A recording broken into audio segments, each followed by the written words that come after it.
Hello दोस्तों, आप लोगों का स्वागत है पगला एक्सप्लेन चैनल पे। तो आज हम लोग एक ऐसी मानवा को एक्सप्लेन करने वाले हैं जो कि पहले से एक्सप्लेन है। डेफिनेटली मैंने खुद देखा है उसे, लेकिन ये जो मानवा है वो माइंड ब्लोइंग है। दिस इज फकिंग ऑसम, क्योंकि मेन कैरेक्टर ही विलन है और विलन ही मेन कैरेक्टर है। और इस कमाल की मानवा का नाम है आई एम दी फेटेड विलन। और हाँ, ये मेरी लास्ट मानवा होने वाली है। अगर ये नहीं चलती है तो फिर मैं मानवा बंद कर दूंगा और डायरेक्ट मानवा एक्सप्लेन करूंगा अपने चैनल को दाव पे लगा के, क्योंकि मानवा एक्सप्लेन करने पे कॉपीराइट आता है और चैनल हमेशा के लिए उड़ जाता है। और मैं इतना बड़ा गांडू तो हो नहीं कि दोबारा चैनल बना के 2 साल मेहनत करूंगा और दोबारा एक नया मानवा चैनल खोलूंगा जिसपे व्यूज के नाम पे घंटा कुछ नहीं आएगा। तुम्हें ये बात व्यूअर के तौर पे बुरी लगेगी, लेकिन एक क्रिएटर और वीडियो बनाने के तौर पे जब देखोगे तो ये बहुत ज्यादा मेहनत वाला काम है। 5 से 6 घंटे लग जाते हैं बस 1 घंटे की वीडियो बनाने के लिए। इसीलिए बिना किसी देरी के वीडियो को शुरू करते हैं। अब मैं इसे डायलॉग टू डायलॉग एक्सप्लेन नहीं करने वाला हूँ, सिचुएशन से करूंगा, इसीलिए कुछ चीजों को समझ लो। अब ये जो पूरा आर्क यहाँ पे चलने वाला है वो लोअर रियलम के अंदर चलने वाला है और हमारा जो मेन विलन है वो ऊपर से नीचे आया है जो अपर वर्ल्ड से है। और वो यहाँ पे जो रियल मेन कैरेक्टर है उसके उंगली करेगा और उसे जान से मारेगा तो फिर उसे पॉइंट मिलेंगे। वहीं पे असली मानवा का जो मेन प्रोटेगनिस्ट था वो एक सभा के चापे खिलाफ करने लगता है अपनी सेंट या फिर गर्लफ्रेंड को बचाने के लिए, क्योंकि उसके सेक्ट वाले मेन विलन जो भी अपर वर्ल्ड से था उसके साथ उसे ऊपर भेजने वाले थे और ये अपने होने वाली गर्लफ्रेंड को किसी और के साथ जाने तो दे नहीं सकता था। वहीं पे जो सेक्ट के लीडर थे वो उस बंदे का नाम लेते हुए कहते हैं कि ये चंद अपनी औकात मत भूलो। जिसके बाद वो अपनी पावर का हल्का सा नमूना दिखाते हैं तो सामने की तरफ इतनी जोर से हवाएं चलने लगती हैं कि सभी लोगों के पसीने छूट जाते हैं। वहीं पे मेन विलन की तरफ से जो गार्ड आए थे वो भी उसे हड़काने लगते हैं। जिसके बाद हम लोग main character main villain super villain को देखते हैं जिसका नाम गो चेंगे था। इसके बाद हमें पता चलता है कि जो असली हीरो है वो गो चेंग की बॉडी के अंदर ट्रांसफर हो चुका है और उसे कुछ भी नहीं पता है कि उसका गो चेंग कौन सा काम करता है और वो किस लायक है। लेकिन उसे इतना जरूर पता है कि वो जिस बॉडी के अंदर आया है उसे स्वर्ग ने अपनी तरफ से लिख के दिया है कि तुम बेटा विलन बनोगे, सुपर विलन। और जब मैं रियल गोचेंग कहूंगा तो फिर वो असली बॉडी ओनर होगा, ना कि हमारा गोचेंग जो अभी यहाँ पे ट्रांसफर हुआ है। खैर, इसके बाद हमारा असली मेन कैरेक्टर गोचेंग बताता है कि उसके पास एक सिस्टम भी है और ये सिस्टम किसी काम का नहीं है। ये जो स्टेटस दिखाता है उसका कोई फायदा नहीं है, क्योंकि ये फाइट के दौरान हमेशा अपने एनिमी से 3-4 कदम आगे रहता है और उन्हें कुत्तों की तरह पीटता है। बाकी ये सिस्टम उसके सिर्फ 2 काम में आता है, एक तो स्टोर से कुछ चीजें खरीदने के लिए और दूसरा ऐसे कैरेक्टर्स को ढूंढने के लिए जिनका वो लक चुरा सकता है और अपनी पावर को बढ़ा सकता है, जिससे कि ये जन जो कि अभी हमारा इस स्टोरी का प्रोटेगनिस्ट बना हुआ है। साथ ही में हम लोग ये जन के पीछे जो पत्तियों को देखते हैं जो हरी हरी हैं, ये गुड लक का चार्म मानती हैं और मैं वे गोचेंग के पीछे तो काली थी, यानी कि ये बहुत ज्यादा बैड लक का रूप है और विलन ज्यादा देर तक जिंदा नहीं रहते हैं। खैर, इसके बाद ये जन वहाँ पे गोचेंग को उंगली करने लगता है, ये कहते हुए कि वो कहाँ का रहने वाला है और वो नीचे आके यहाँ पे दादागिरी कर रहा है। वहीं पे सभी लोग ये चन को शांत रहने को कहते हैं, क्योंकि उन्हें जैसे पता था कि गोचन उन्हें चींटियों की तरह मसल सकता है। वहीं पे ये चन की एक भी नहीं चलती है और वो जब अपनी गर्लफ्रेंड किंग की तरफ देखता है तो वो भी आगे से कुछ भी नहीं कहती है। और एक और चीज, गोचेंग को हमेशा उन लोगों से लक चुराना पड़ेगा जिनके बारे में सिस्टम उन्हें बताएगा, और जब गोचेंग उनसे पूरी तरीके से लक को चुरा लेगा तो वो उन्हें मार सकता है। और गोचेंग जैसे जैसे उनके लक को चुराता जाएगा तो फिर उसका लाइफ स्पैन और पावर बढ़ती जाएगी। और मैं ये सभी ज्ञान की चीजें इसलिए बता रहा हूँ क्योंकि मैं स्टोरी को स्पीड अप करने वाला हूँ, क्योंकि इसके अंदर षड्यंत्र बहुत है। बेसिकली ये जूफेन का छोटा भाई हो रखा है, लेकिन वो गॉड लेवल पे है और ये किंग लेवल पे है। खैर, इसके बाद गोचेंग का सबॉर्डिनेट ये चैन के ऊपर एक जोरदार हमला कर देता है तो फिर ये चैन भी आगे की तरफ से एक जोरदार हमला करता है। उन दोनों की ताकत आपस में टकराती है और वहाँ पे बहुत बड़ा धमाका होता है। वहीं पे गोचेंग हम लोगों को यहाँ पे पावर लेवल के बारे में बताता है कि यहाँ पे पावर लेवल फिजिकल बॉडी से लेके फॉल्स गॉड तक बढ़ती चली जाती है और बीच में कई सारी चीजें आती हैं जिनके बारे में तुम मत जानो। वहीं पे ये जन चूजन वन है, यानी कि सन ऑफ लक है, इसलिए वो आसानी के साथ तो नहीं हारेगा। होता भी बिल्कुल ऐसा है और वो आसानी के साथ गोचेंग के सबॉर्डिनेट को पीछे की तरफ झटक देता है। वहीं पे गोचेंग को इन सभी चीजों के बारे में पहले से ही अंदाजा लग चुका था कि मेन कैरेक्टर यहाँ पे अपनी स्किल्स का शो ऑफ कर रहा है ताकि वो किंग की शादी गोचेंग के साथ होने से रोक सके, जो कि जबरदस्ती करवाई जा रही है। साथ ही में किंग के पास भी इसके हीरोइन लक पॉइंट थे जिनको गोचेंग अपने फेवर में बदल सकता था। बेसिकली इसके अंदर जितने भी फीमेल कैरेक्टर्स आएंगी या तो गोचेंग उन्हें मार देगा या फिर वो उन्हें अपना सहेली या फिर शिष्य बना लेगा।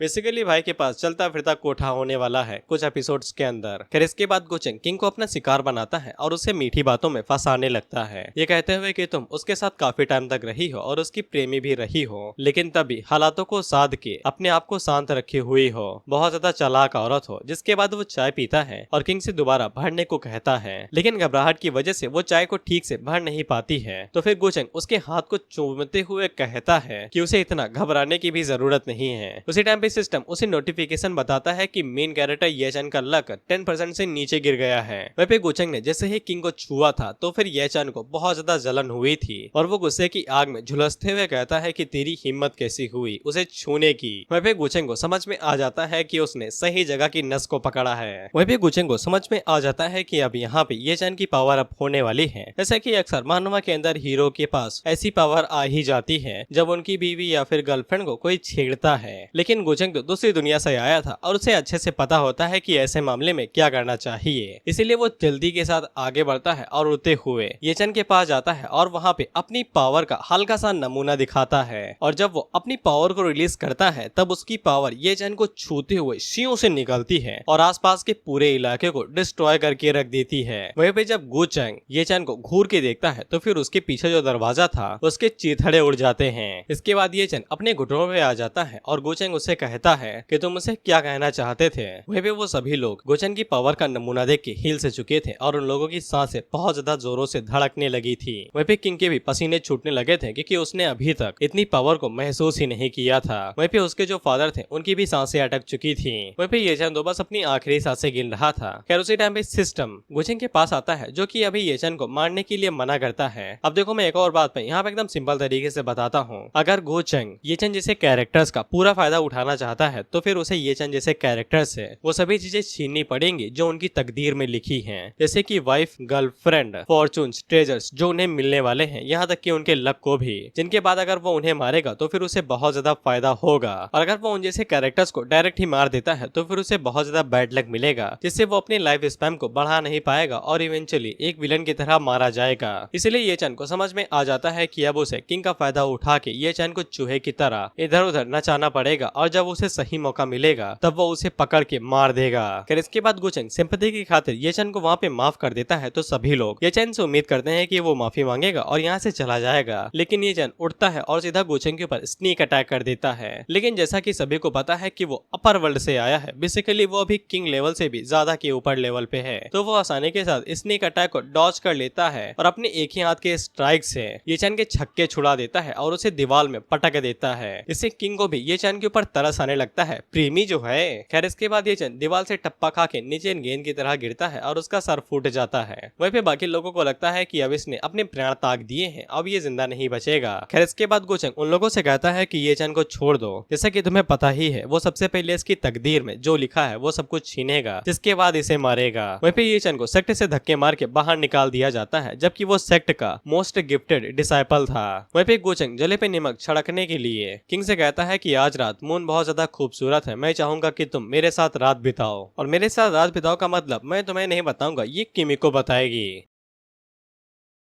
वहीं पे किंग भी आगे से मना नहीं कर पाती है क्योंकि उसके फादर उसे फोर्स कर रहे थे और वो आगे से इसके लिए हाँ कह देती है। वहीं पे ये चैन के दिल के ऊपर तो छुरे चल जाते हैं और उसके बहुत ज्यादा लक पॉइंट माइनस में चले जाते हैं जो कि डायरेक्टली ही गोचेंग को मिल जाते हैं। वहीं पे अब गोचेंग को ये चैन को बस चूहे की तरह छोड़ देना था जो अब बिल में वापस जाएगा और खजाने को ढूंढेगा, जिसके बाद गोचेंग उस खजाने को भी छीन लेगा और उसे मार गिराएगा। इसके बाद हम लोग गोचेंग के एक बहुत ज्यादा लॉयल सर्वेंट को देखते हैं जो कि छत के ऊपर से किंग और उसके फादर की बात सुन रहा था, जहाँ पे किंग के फादर को काफी अच्छे से पता था कि वो ये चैन को पसंद करती हैं, लेकिन किंग को भी काफी ज्यादा अच्छे से पता था कि गोचेन उन्हें वो चीजें दे सकता है जो ये चैन उन्हें नहीं दे सकता है, इसीलिए वो खुद को कुर्बान करने के लिए मान जाती है। वहीं पे लॉयल सर्वेंट गोचेंग के पास जाता है और उन्हें इन सभी चीजों के बारे में बताता है। साथ ही में वो सर्वेंट गोचेंग को एक खास बात बताता है कि लॉर्ड अपनी बेटी को कुर्बान करने के लिए क्यों आगे बढ़ चुके हैं। टाइजवान सेक्रेट लॉर्ड यानी किंग के फादर की जो वाइफ थी वो अपर वर्ल्ड के अंदर एक नोबल लेडी रहा करती थी, लेकिन उन्हें किसी वजह से अपर वर्ल्ड के अंदर पकड़ लिया गया था और फोर्सफुली वापस यहाँ पे भेज दिया गया है। लेकिन वो नीचे आने के बाद कभी भी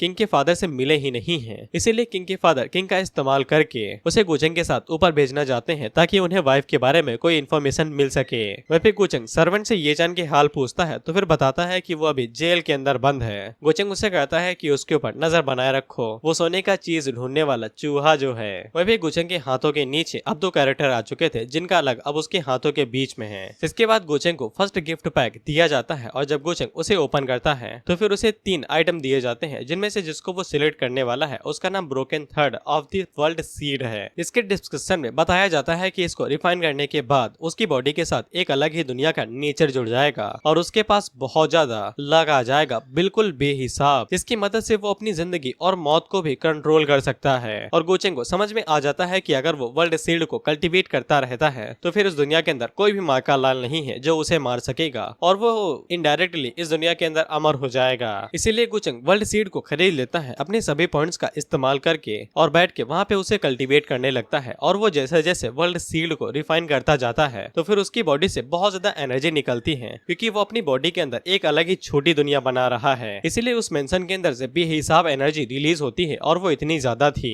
कि आसपास के जो भी लोग थे उसे देख के बहुत ज्यादा घबरा जाते हैं, क्योंकि आज तक उन्होंने कभी भी इतने ज्यादा भयानक ऑरा को महसूस ही नहीं किया था। वहीं पे हम लोग किंग को देखते हैं जो कि इस ऑरा को देख के काफी ज्यादा हैरान हो गए थे। यहीं पे हमें किंग की बॉडी के बारे में एक और बात पता चलती है कि उसकी बॉडी के अंदर 2 स्पिरिट्स रहती हैं, यानी कि उसके पास 2 सोर्स हैं एनर्जी के। आसान शब्दों में तुम स्पिरिट ही कह सकते हो और ये दोनों ही एक दूसरे के अपोजिट रहते हैं। जैसे कि अभी जो बॉडी वाली किंग है, यानी जो असली वाली है जो बॉडी के ऊपर कंट्रोल करती है, उसे ये चैन पसंद है, तो फिर ये जो बाहर निकली हुई स्पिरिट है ये इसे बहकाने लगती है कि उसे गोचेंग के साथ रहना चाहिए क्योंकि वो बहुत ज्यादा शक्तिशाली है। हालांकि आगे जाके ये गोचेंग को ही गालियां देने लगती है। बेसिकली ये एक जिस्म 2 जान थी जो कि एक आदमी को पसंद नहीं कर सकती हैं। वहीं पे हम लोग गोचेंग को देखते हैं जो कि क्वाशी गॉड लेवल पे पहुंच चुका था और ये काफी ज्यादा हाई लेवल होता है। अपर वर्ल्ड के अंदर भी सिर्फ सेक्ट लीडर्स ही इस लेवल को अचीव कर पाते हैं। फिर इसके बाद गोचेंग अंगड़ाई लेके उठता है और कहता है कि चलो अब चूहे को दाना डालने का समय हो चुका है। इसके बाद हम लोग ये चैन को देखते हैं जिसको जेल के अंदर डाल दिया गया था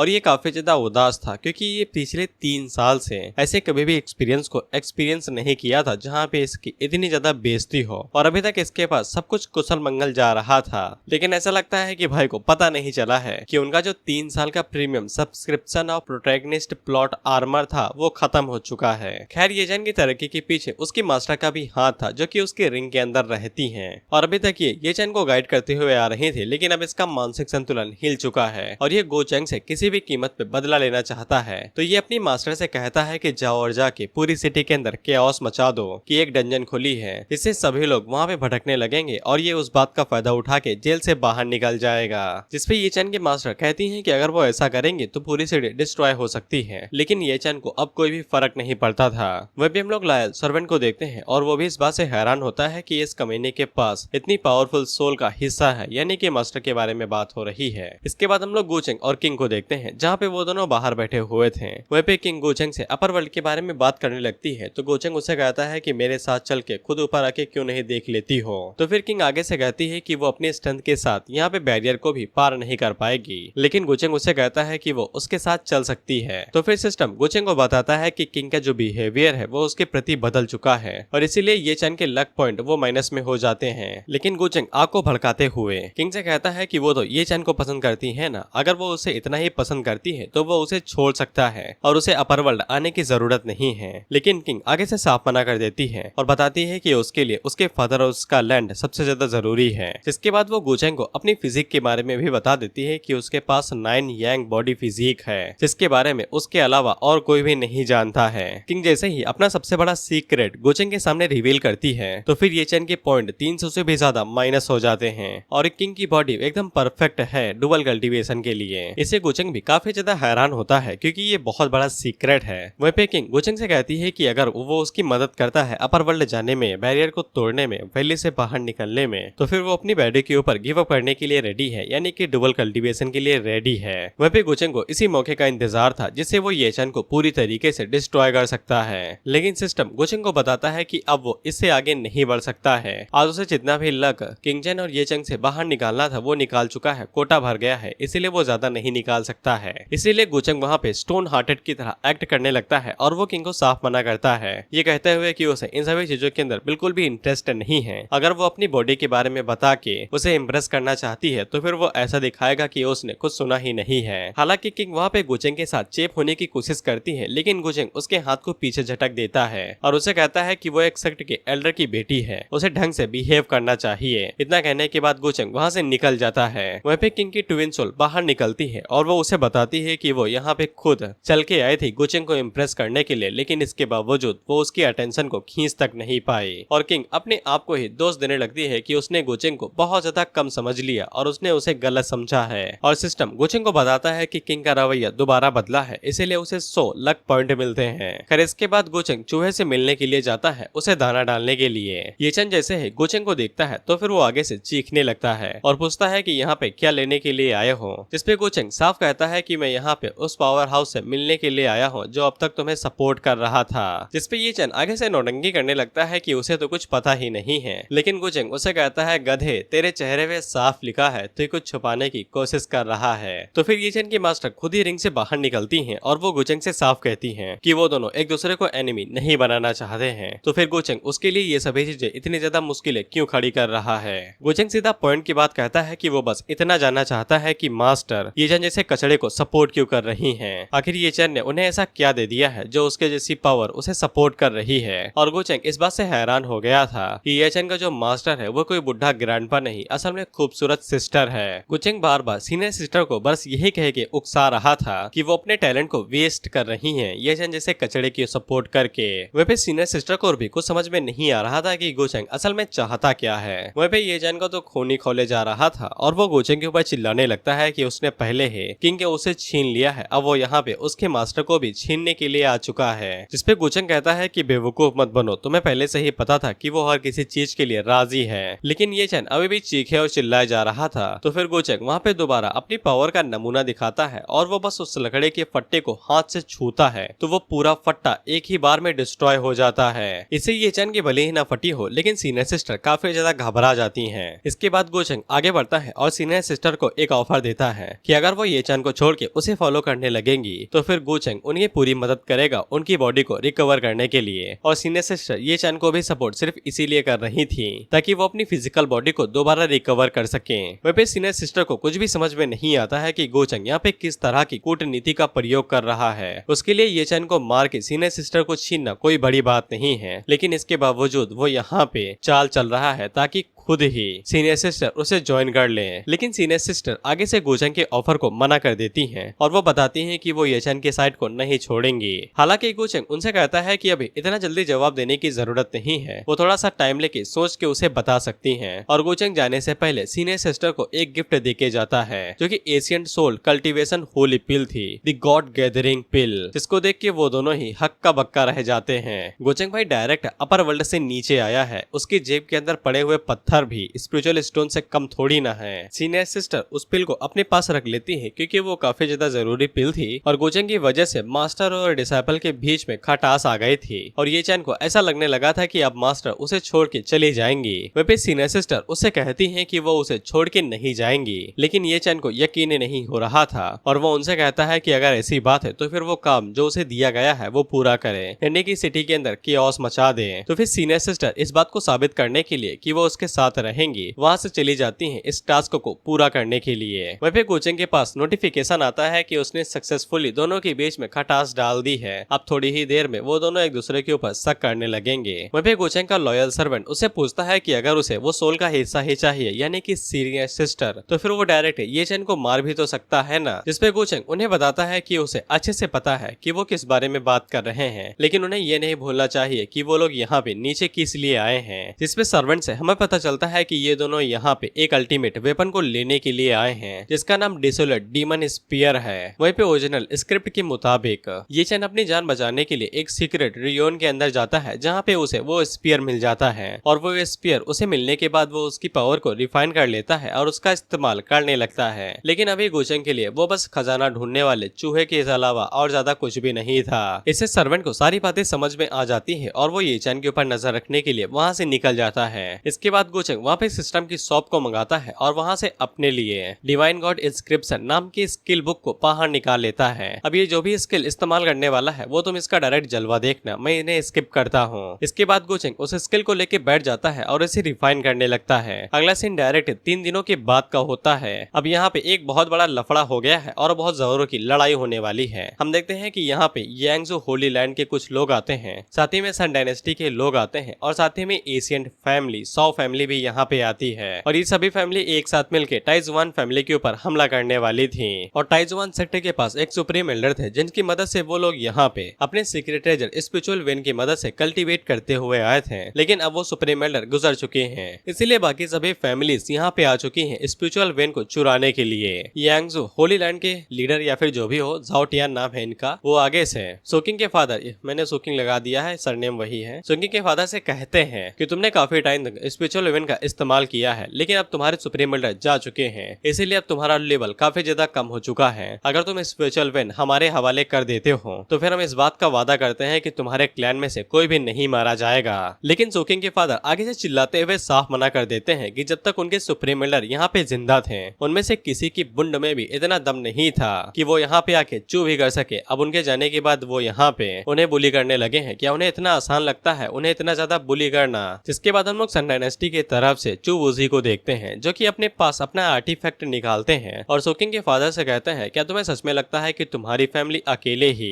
3 फैमिली के साथ एक टाइम पे भिड़ सकती है? सोकिंग के फादर आगे से कहते हैं कि भले ही सुप्रीम एल्डर यहाँ पे नहीं है, लेकिन क्या तुम्हें नहीं लगता है कि मेरे पास दूसरा सोर्स भी हो सकता है हमें सपोर्ट करने के लिए? वही सोकिंग अपने फादर की तरफ देखते हैं तो सोकिंग के फादर उसे पूछते हैं, क्या गोचंग बाहर नहीं निकला? तो फिर सोकिंग उन्हें बताती है कि कल रात उन दोनों के बीच में बेहोश हो गई थी, इसीलिए सोकिंग को यकीन नहीं है कि गोचंग उनकी मदद करेगा भी या नहीं करेगा। इस पे सोकिंग के फादर हैरान होकर कहते हैं कि तुमने लुटिया डुबा दी पानी में। वहीं पे झाओ टियान आगे से सोकिंग के फादर से कहता है कि मुझे पता चला है कि तुम्हारा अपर वर्ल्ड से कनेक्शन है। चू वूजी आगे से कहता है, लेकिन उसने तो काफी टाइम से खुद को अपने कमरे के अंदर बंद करके रखा है। क्या तुम्हें सच में लगता है कि उसके अंदर इतना दम है कि वो तुम्हारी मदद कर सकेगा हमारे खिलाफ? इसके बाद चू वूजी अपने वूजी टावर का इस्तेमाल करते हुए सोकिंग के फादर से कहते हैं कि अगर यहाँ पे एक किंग सील्ड रियलम का बंदा भी आ जाता है तो भी वो उन्हें रोक नहीं पाएगा, जिससे वो सभी लोग हैरान हो जाते हैं क्योंकि ये टावर बहुत ज्यादा कमाल का था, क्योंकि इस टावर ने अकेले ही मिलेनियम वॉर को एक झटके में डिस्ट्रॉय करके रख दिया था। कभी हुई होगी वॉर नहीं बताया गया है। वहीं पे सोकिंग के फादर अपने मन के अंदर यही सोचते हैं कि अगर गोचंग यहाँ पे नहीं आता है तो फिर उन्हें गिव अप करना ही पड़ेगा। इसीलिए सोकिंग भागते हुए गोचंग की तरफ जाने लगती है ताकि वो उसे माफी मांग के यहाँ पे उसे ले आए। और तब तक ये लोग अपना फालतू की बातें करने लगते हैं कि मैं तुम्हें डिस्ट्रॉय कर दूंगा, वो तुम्हें डिस्ट्रॉय कर देगा। लेकिन उसी टाइम पे हम लोग देखते हैं कि वहाँ पे गोचंग की पावर रिलीज होती है क्योंकि उसने टेक्निक को सीख लिया था और उसकी टेक्निक का ऑरा इतना ज्यादा था कि वो टावर की एनर्जी को एक झटके में ही गायब कर देता है। यहाँ तक कि उनकी आर्मी के अंदर जितने भी बीस्ट और लोग आए हुए थे उन सभी के भी पसीने छूटने लगते हैं। वहीं पे गोचंग कहता है कि बाराती आ गए हैं, अब स्वागत करने के लिए जाना पड़ेगा। वहीं पे सोकिंग तेजी के साथ आगे बढ़ रही थी गोचंग के कमरे की तरफ, लेकिन रास्ते के बीच में ही उसे ये चैन रोक लेता है और उसे कहता है कि अभी हम लोगों को यहाँ से भाग चलना चाहिए, पूरा टाइजू अभी लड़ाई के मैदान में बदलने वाला है। लेकिन सोकिंग उसे के ऊपर फूट पड़ती है और उसे चिल्लाते हुए कहने लगती है कि उसे ऐसा क्यों लगता है कि वो यहाँ पे उसके साथ भाग जाएगी, जबकि अपने पूरे सेक्ट और उन सभी चीजों को छोड़ के जो उसके हैं। जिसपे ये चैन सोकिंग से कहता है, क्या गोचंग तुम्हारे ऊपर प्रेशर डाल रहा है क्या? जिसपे सोकिंग साफ मना करती है और उसे चिल्लाते हुए कहती है कि वो कभी भी गोचंग के बारे में इस तरीके से बात नहीं करेगा,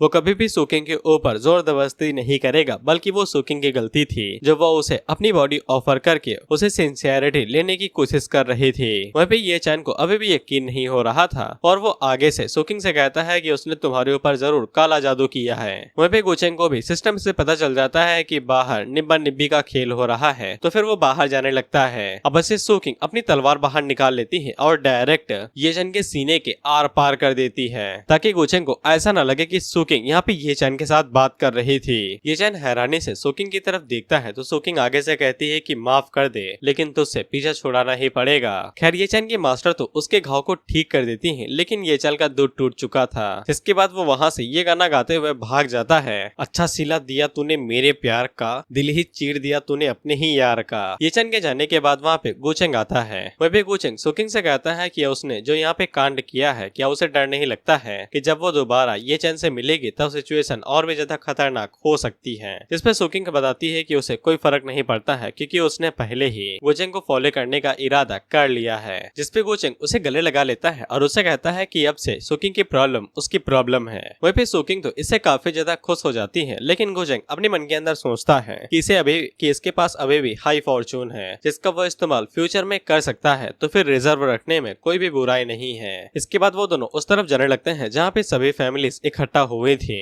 वहीं पे वो सभी लोग सोकिंग के फादर से कहते हैं कि अगर सुप्रीम एल्डर अभी भी जिंदा है तो फिर उसे यहाँ पे इतना बवाल नहीं करना चाहिए और जल्दी बुला लेना चाहिए। सुकिंग के फादर उन लोगों से पूछते हैं कि उन्हें इस बारे में पता कैसे चला कि उनके सुप्रीम एल्डर की मौत हो चुकी है। तो फिर ये कियाधारा ये चैन का था। उसकी मास्टर ने ही ये बात पूरी डायनेस्टी के अंदर फैला दी थी, जिससे यहाँ पे कियोस हुएगा और वो सुकिंग को लेके भाग निकलेगा। हालांकि वो अपने प्लान में कामयाब नहीं हुआ। जानकारी वाली बात वो लोग सुकिंग के फादर को नहीं बताते हैं और उसे कहते हैं कि उसे जल्दी करना चाहिए, नहीं तो वो लोग बेसब्र हो रहे हैं। उसी टाइम पे गोचंग अपनी पावर्स को रिलीज करते हुए उन लोगों से चुप रहने को कहता है और उसकी आवाज से ही वो लोग काफी ज्यादा हैरान हो जाते हैं। इसके बाद गोचंग उन लोगों के सामने आता है और उनसे कहता है कि जब तक वो यहाँ पे खड़ा है वो लोग यहाँ से मिट्टी का एक तिनका भी लेके नहीं जा सकते हैं। वो सभी लोग शुरुआत में तो गोचंग को देख के हैरान हो जाते हैं, लेकिन बाद में जब वो ये देखते हैं कि ये काफी ज्यादा छोटा है तो उसे बिल्कुल भी सीरियस नहीं लेते हैं और एक फैमिली के हेड गोचंग के ऊपर एक जोरदार हमला कर देते हैं। लेकिन गोचंग उनके हमले को अपने एक हाथ से ही रोक लेता है। इसके बाद उनके हाथ को वो मरोड़ देता है तो उनका हाथ टूट जाता है और वो जल्दी से पीछे हट जाते हैं। वहीं पे वो फैमिली हेड बाकी लोगों को बताता है कि ये ग्रैंड मास्टर रियलम पे है। तो फिर चू वूजी टावर का इस्तेमाल करते हुए कहते हैं कि तुम्हारे पास टैलेंट है, लेकिन तुम इकट्ठा हम लोगों को संभाल नहीं सकते हो। तुम्हें पता होना चाहिए कि पीछे कब हटा जाता है। इतना कहने के बाद जाओटियान और हाउ दोनों एक साथ गोचंग के ऊपर अपनी अपनी स्वॉर्ड लेके अटैक कर देते हैं, लेकिन गोचंग उनके हर एक अटैक को अपनी एक उंगली के साथ ही रोक लेता है। और जब वो दोनों एक साथ गोचंग के ऊपर अटैक कर ही रहे थे कि उसी टाइम पे चू वूजी अपने टावर का इस्तेमाल करता है और वो गोचंग को अपने टावर के अंदर कैद कर लेता है। वहीं पे उन तीनों को लगता है कि वो लोग आसानी के साथ गोचंग को हरा दिए हैं, जिसके बाद अपनी स्वॉर्ड लेके सुकिंग के फादर की तरफ आगे बढ़ने लगते हैं। लेकिन उसी टाइम पे वो चूजी देखते हैं कि उनका जो वूजी टावर था वो चिटकने लगता है और कुछ ही देर बाद गोचंग उस टावर से बाहर निकलता है और वो उन लोगों से कहता है कि यहाँ पे कई सारे सेक्ट हैं जो कि शक्तिशाली हैं, लेकिन उन्हें पूरी दुनिया देख लेनी चाहिए कि यहाँ पे ऐसे भी लोग हैं जो उनसे ज्यादा शक्तिशाली होते हैं और उनके लिए कुछ होली लैंड्स लोअर वर्ल्ड बस चींटी की तरह होते हैं जिनको वो एक झटके के अंदर मसल सकते हैं। इसके बाद वो सामने की तरफ एक जोरदार हमला करता है तो वो तीनों अपनी अपनी शील्ड लेके अपने आप को बचाने लगते हैं। वहीं पे गोचंग उन लोगों से कहता है कि तुम सभी लोग बस चींटियां हो। इसके बाद गोचंग का अटैक सामने की तरफ जाता है, जिसपे वो तीनों तो उसे झेल जाते हैं अपनी पावर को इकट्ठा करने की वजह से, लेकिन उनके पीछे जो आर्मी खड़ी हुई थी वो उस अटैक को झेल ही नहीं पाती है और वो जैसे ही गोचंग की पावर के साथ टकराते हैं तो वो तुरंत ही डिस्ट्रॉय हो जाते हैं और नीचे गिर के मारे जाते हैं, जिससे वो सभी लोग दोबारा हैरान हो जाते हैं कि बस एक मामूली से अटैक की वजह से पूरी की पूरी आर्मी एक झटके के अंदर डिस्ट्रॉय हो गई। वहीं पे चू वूजी की हालत खराब हो जाती है और उसके मुंह से खून निकलने लगता है और वो गोचंग से पूछते हैं कि तुम असल में हो कौन और तुम्हारी असलियत क्या है। जिसपे गोचंग आगे से बताता है limitless eternal life heavenly kingdoms. अब गोचंग इन्हें मारता है या नहीं ये हमें नहीं दिखाया जाता है, क्योंकि अगला सीन डायरेक्ट आधे महीने बाद का होता है। जिसके बाद हम लोग सिटी के अंदर गोचंग के बारे में ही बात करते हुए कुछ लोगों को सुनते हैं और वो लोग येचन की बुराई कर रहे थे कि वो तो अभी चूहा बन के इधर उधर भाग रहा है, पता नहीं जिंदा भी है या नहीं या फिर अधमरा कहीं पे पड़ा हुआ होगा। और येचन उनके बगल से ये सभी बातें सुन रहा था, जिसके बाद वो अपनी एनर्जी का इस्तेमाल करके उसे वहीं पे जला के मार देता है और आगे से कहता है कि वो बस हथियार की तलाश में है और उसे जैसे ही वो हथियार मिल जाएगा तो फिर वो होली लैंड के साथ साथ गो चुवैंग को भी जान से मार देगा। इसके बाद हम लोग सुकिंग के फादर को देखते हैं और उनके हॉल के अंदर तीनों फैमिली के हेड भी थे। अब ये लोग एक ही अलायंस के अंदर काम करने वाले थे गोचंग की बदौलत। उसी टाइम पे उन लोगों के पास एक लड़की आती है जो कि वहाँ पे जिया डायनेस्टी की तरफ से डिस्कशन का इनविटेशन लेके आई थी। अब ये इनविटेशन किसी फैमिली के डिस्कशन के लिए नहीं है, बस उनके यहाँ पे एक डंजन खुली है तो फिर सभी सेक्टरों को बुलाया जाता है कि जिसपे सभी लोग एक साथ एक्सप्लोर करें और खतरे को कम किया जा सके। और ऐसा माना जाता है कि उनकी डायनेस्टी के अंदर कुछ लोग शक्तिशाली रहा करते थे और वो शायद कुछ लोग ऊपर भी जा चुके हैं। वह भी गोचंग अपने मन के अंदर सोचता है कि उसने गैदरिंग पेल के ऊपर पहले से ही मार्कर लगा दिया था, इसीलिए ये चंद जहाँ जहाँ पे भी जाएगा उन्हें पता चलता रहेगा, लेकिन शायद से वो अपने रास्ते बदल सकता है और उसे कोई नई चीज भी मिल सकती है। इसीलिए गोचंग सुकिंग से कहता है कि तैयारियां शुरू करो, हम भी लोग वहाँ पे जाने वाले हैं। इसके बाद गोचंग वहाँ पे अपने लॉयल सर्वेंट को बुलाता है और उसे कहता है कि मुझे पता है कि तुम सेंट्रल स्टेट से ही डायरेक्ट सीधा अपर वर्ल्ड के अंदर गए थे। जिसपे लॉयल सर्वेंट आगे से बताता है कि 30,000 साल पहले वो सेंट्रल स्टेट से अपर वर्ल्ड के अंदर आए थे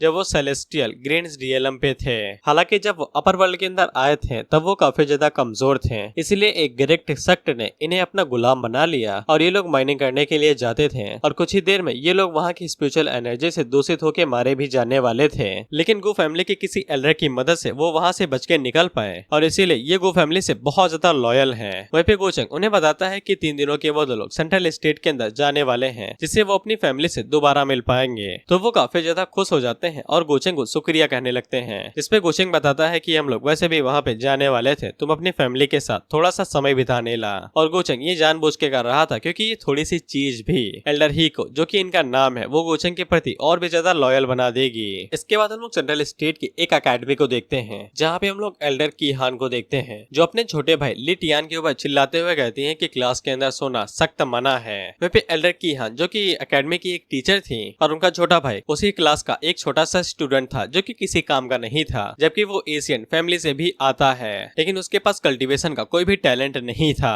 और उसी टाइम पे हम लोग लिन टियान को देखते हैं, जो उसे होश आता है, तो हमें पता चलता है कि ये लिन टियान नहीं रहा, अब ये कोई दूसरा बंदा बन चुका है, जो कि किसी अपर वर्ल्ड या फिर किसी दूसरी दुनिया से है, जो कि अब लिन टियान की बॉडी के ऊपर टेक ओवर ले लेता है। और वो आगे से खुश होकर कहता है कि भगवान ने मुझे मना नहीं किया, अब मैं दोबारा जिंदा हो गया हूँ। फिर सिस्टर की हान अपने छोटे भाई से कहती है कि लिन टियान, अगर तुमने 1 महीने के अंदर अपनी कल्टीवेशन को शुरू नहीं किया और स्पिरिचुअल गैदरिंग अरे को पार नहीं किया, तो फिर तुम्हें एकेडमी से बाहर निकाल दिया जाएगा। जिस पे लिन टियान आगे से हंसते हुए कहता है कि उसके लिए ये कौन सी बड़ी बात है, वो आधे दिन के अंदर ही ब्रेक थ्रू कर लेगा।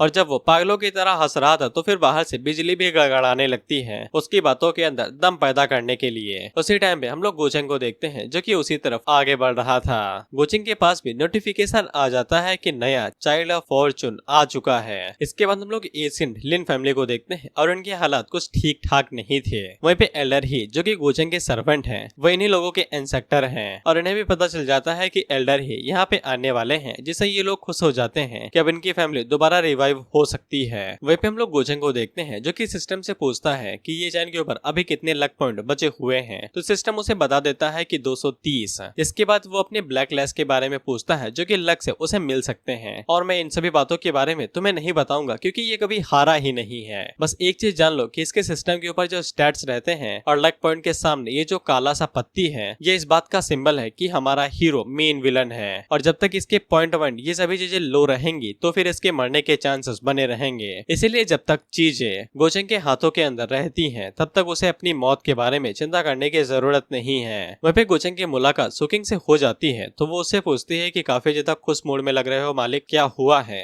वहीं पे सुकिंग के लक पॉइंट भी 400 तक पहुंच चुके थे। और एक और चीज, जैसे अभी सुकिंग है, जो कि इस टाइम पे गोचेंग की साइड पे है, तो फिर जैसे जैसे इसके लक पॉइंट बढ़ेंगे, उसी तरीके से गोचेंग के लक पॉइंट भी बढ़ेंगे। लेकिन गोचेंग को ये बात जरूर समझ में आ जाती है कि इसके लक पॉइंट जो बढ़े हैं, उसकी मदद से गोचेंग के लक पॉइंट अभी इतने ज्यादा नहीं बढ़ने चाहिए थे। और उसे समझ में आ जाता है कि सुकिंग अभी भी कोई चीज उसे छुपा रही है, जो कि एक बॉडी के अंदर ट्विन सोल वाली बात थी। वहीं पे सुकिंग गोचेंग को बताती है कि वो लोग डंजन के अंदर जाने से पहले एशियन फैमिली के अंदर बैठ के किसी बारे में बात करेंगे, जो कि डिस्कशन होगा। हालांकि उसका सर्वेंट भी गोचेंग से यही कहता है कि उन्हें वहाँ पे जाने की जरूरत नहीं है, और गोचेंग भी ऐसी जगह पे नहीं जाना चाहता था जहाँ पे लोअर रियलम के कुछ बेवकूफ लोग होंगे और वो किसी भी बारे में बात नहीं करेंगे। अगले सीन डायरेक्ट लिन फैमिली का होता है, जहाँ पे गोचेंग एल्डर ही से कहता है कि आपको यहाँ पे मेरे साथ रहने की जरूरत नहीं है, आप जाके अपना काम कर सकते हैं। जिससे एल्डर ही काफी ज्यादा खुश हो जाते हैं और गोचेंग को शुक्रिया कह के वहाँ से निकल जाते हैं। वहीं पे लिन फैमिली के जितने भी डिसेंडेंट थे, वो सभी इस बात को देख के हैरान हो जाते हैं कि एल्डर ही, जो खुद इतने ज्यादा शक्तिशाली हैं, वो किसी नौजवान आदमी को अपना मास्टर कह रहे हैं। इसके बाद गोचेंग सुकिंग का हाथ पकड़ता है और उसे लेके फैमिली की सभा से बाहर जाने लगता है। लेकिन उसी टाइम पे कीहान के फादर अपनी बेटी को बुलाते हैं, जो कि और कोई नहीं सिस्टर कीहान थी, और वो सिस्टर कीहान को ऑर्डर देते हैं कि जाओ और जाके मास्टर गोचेंग के साथ रहो और उन्हें आसपास का एरिया घुमा दो, तुम यहाँ के लिए काफी ज्यादा जानी पहचानी हो। वहीं पे गोचेंग कीहान की तरफ देखता है, तो फिर उसे पता चलता है कि इसके पास पॉइंट तो हैं, लेकिन काफी ज्यादा कम है। तो फिर वो कीहान के अंदर ज्यादा इंटरेस्ट नहीं दिखाता है, बस उससे उसी तरीके से बात करता है जैसे किसी टूरिस्ट से किया जाता है। वहीं पे जब कीहान गोचेंग के साथ घूम रही थी, तो फिर लिन टियान के दिल के अंदर दर्द होने लगता है, जो कि बॉडी ओनर की फीलिंग्स की वजह से हो रहा था, क्योंकि रियल बॉडी ओनर कीहान को पसंद किया करता था।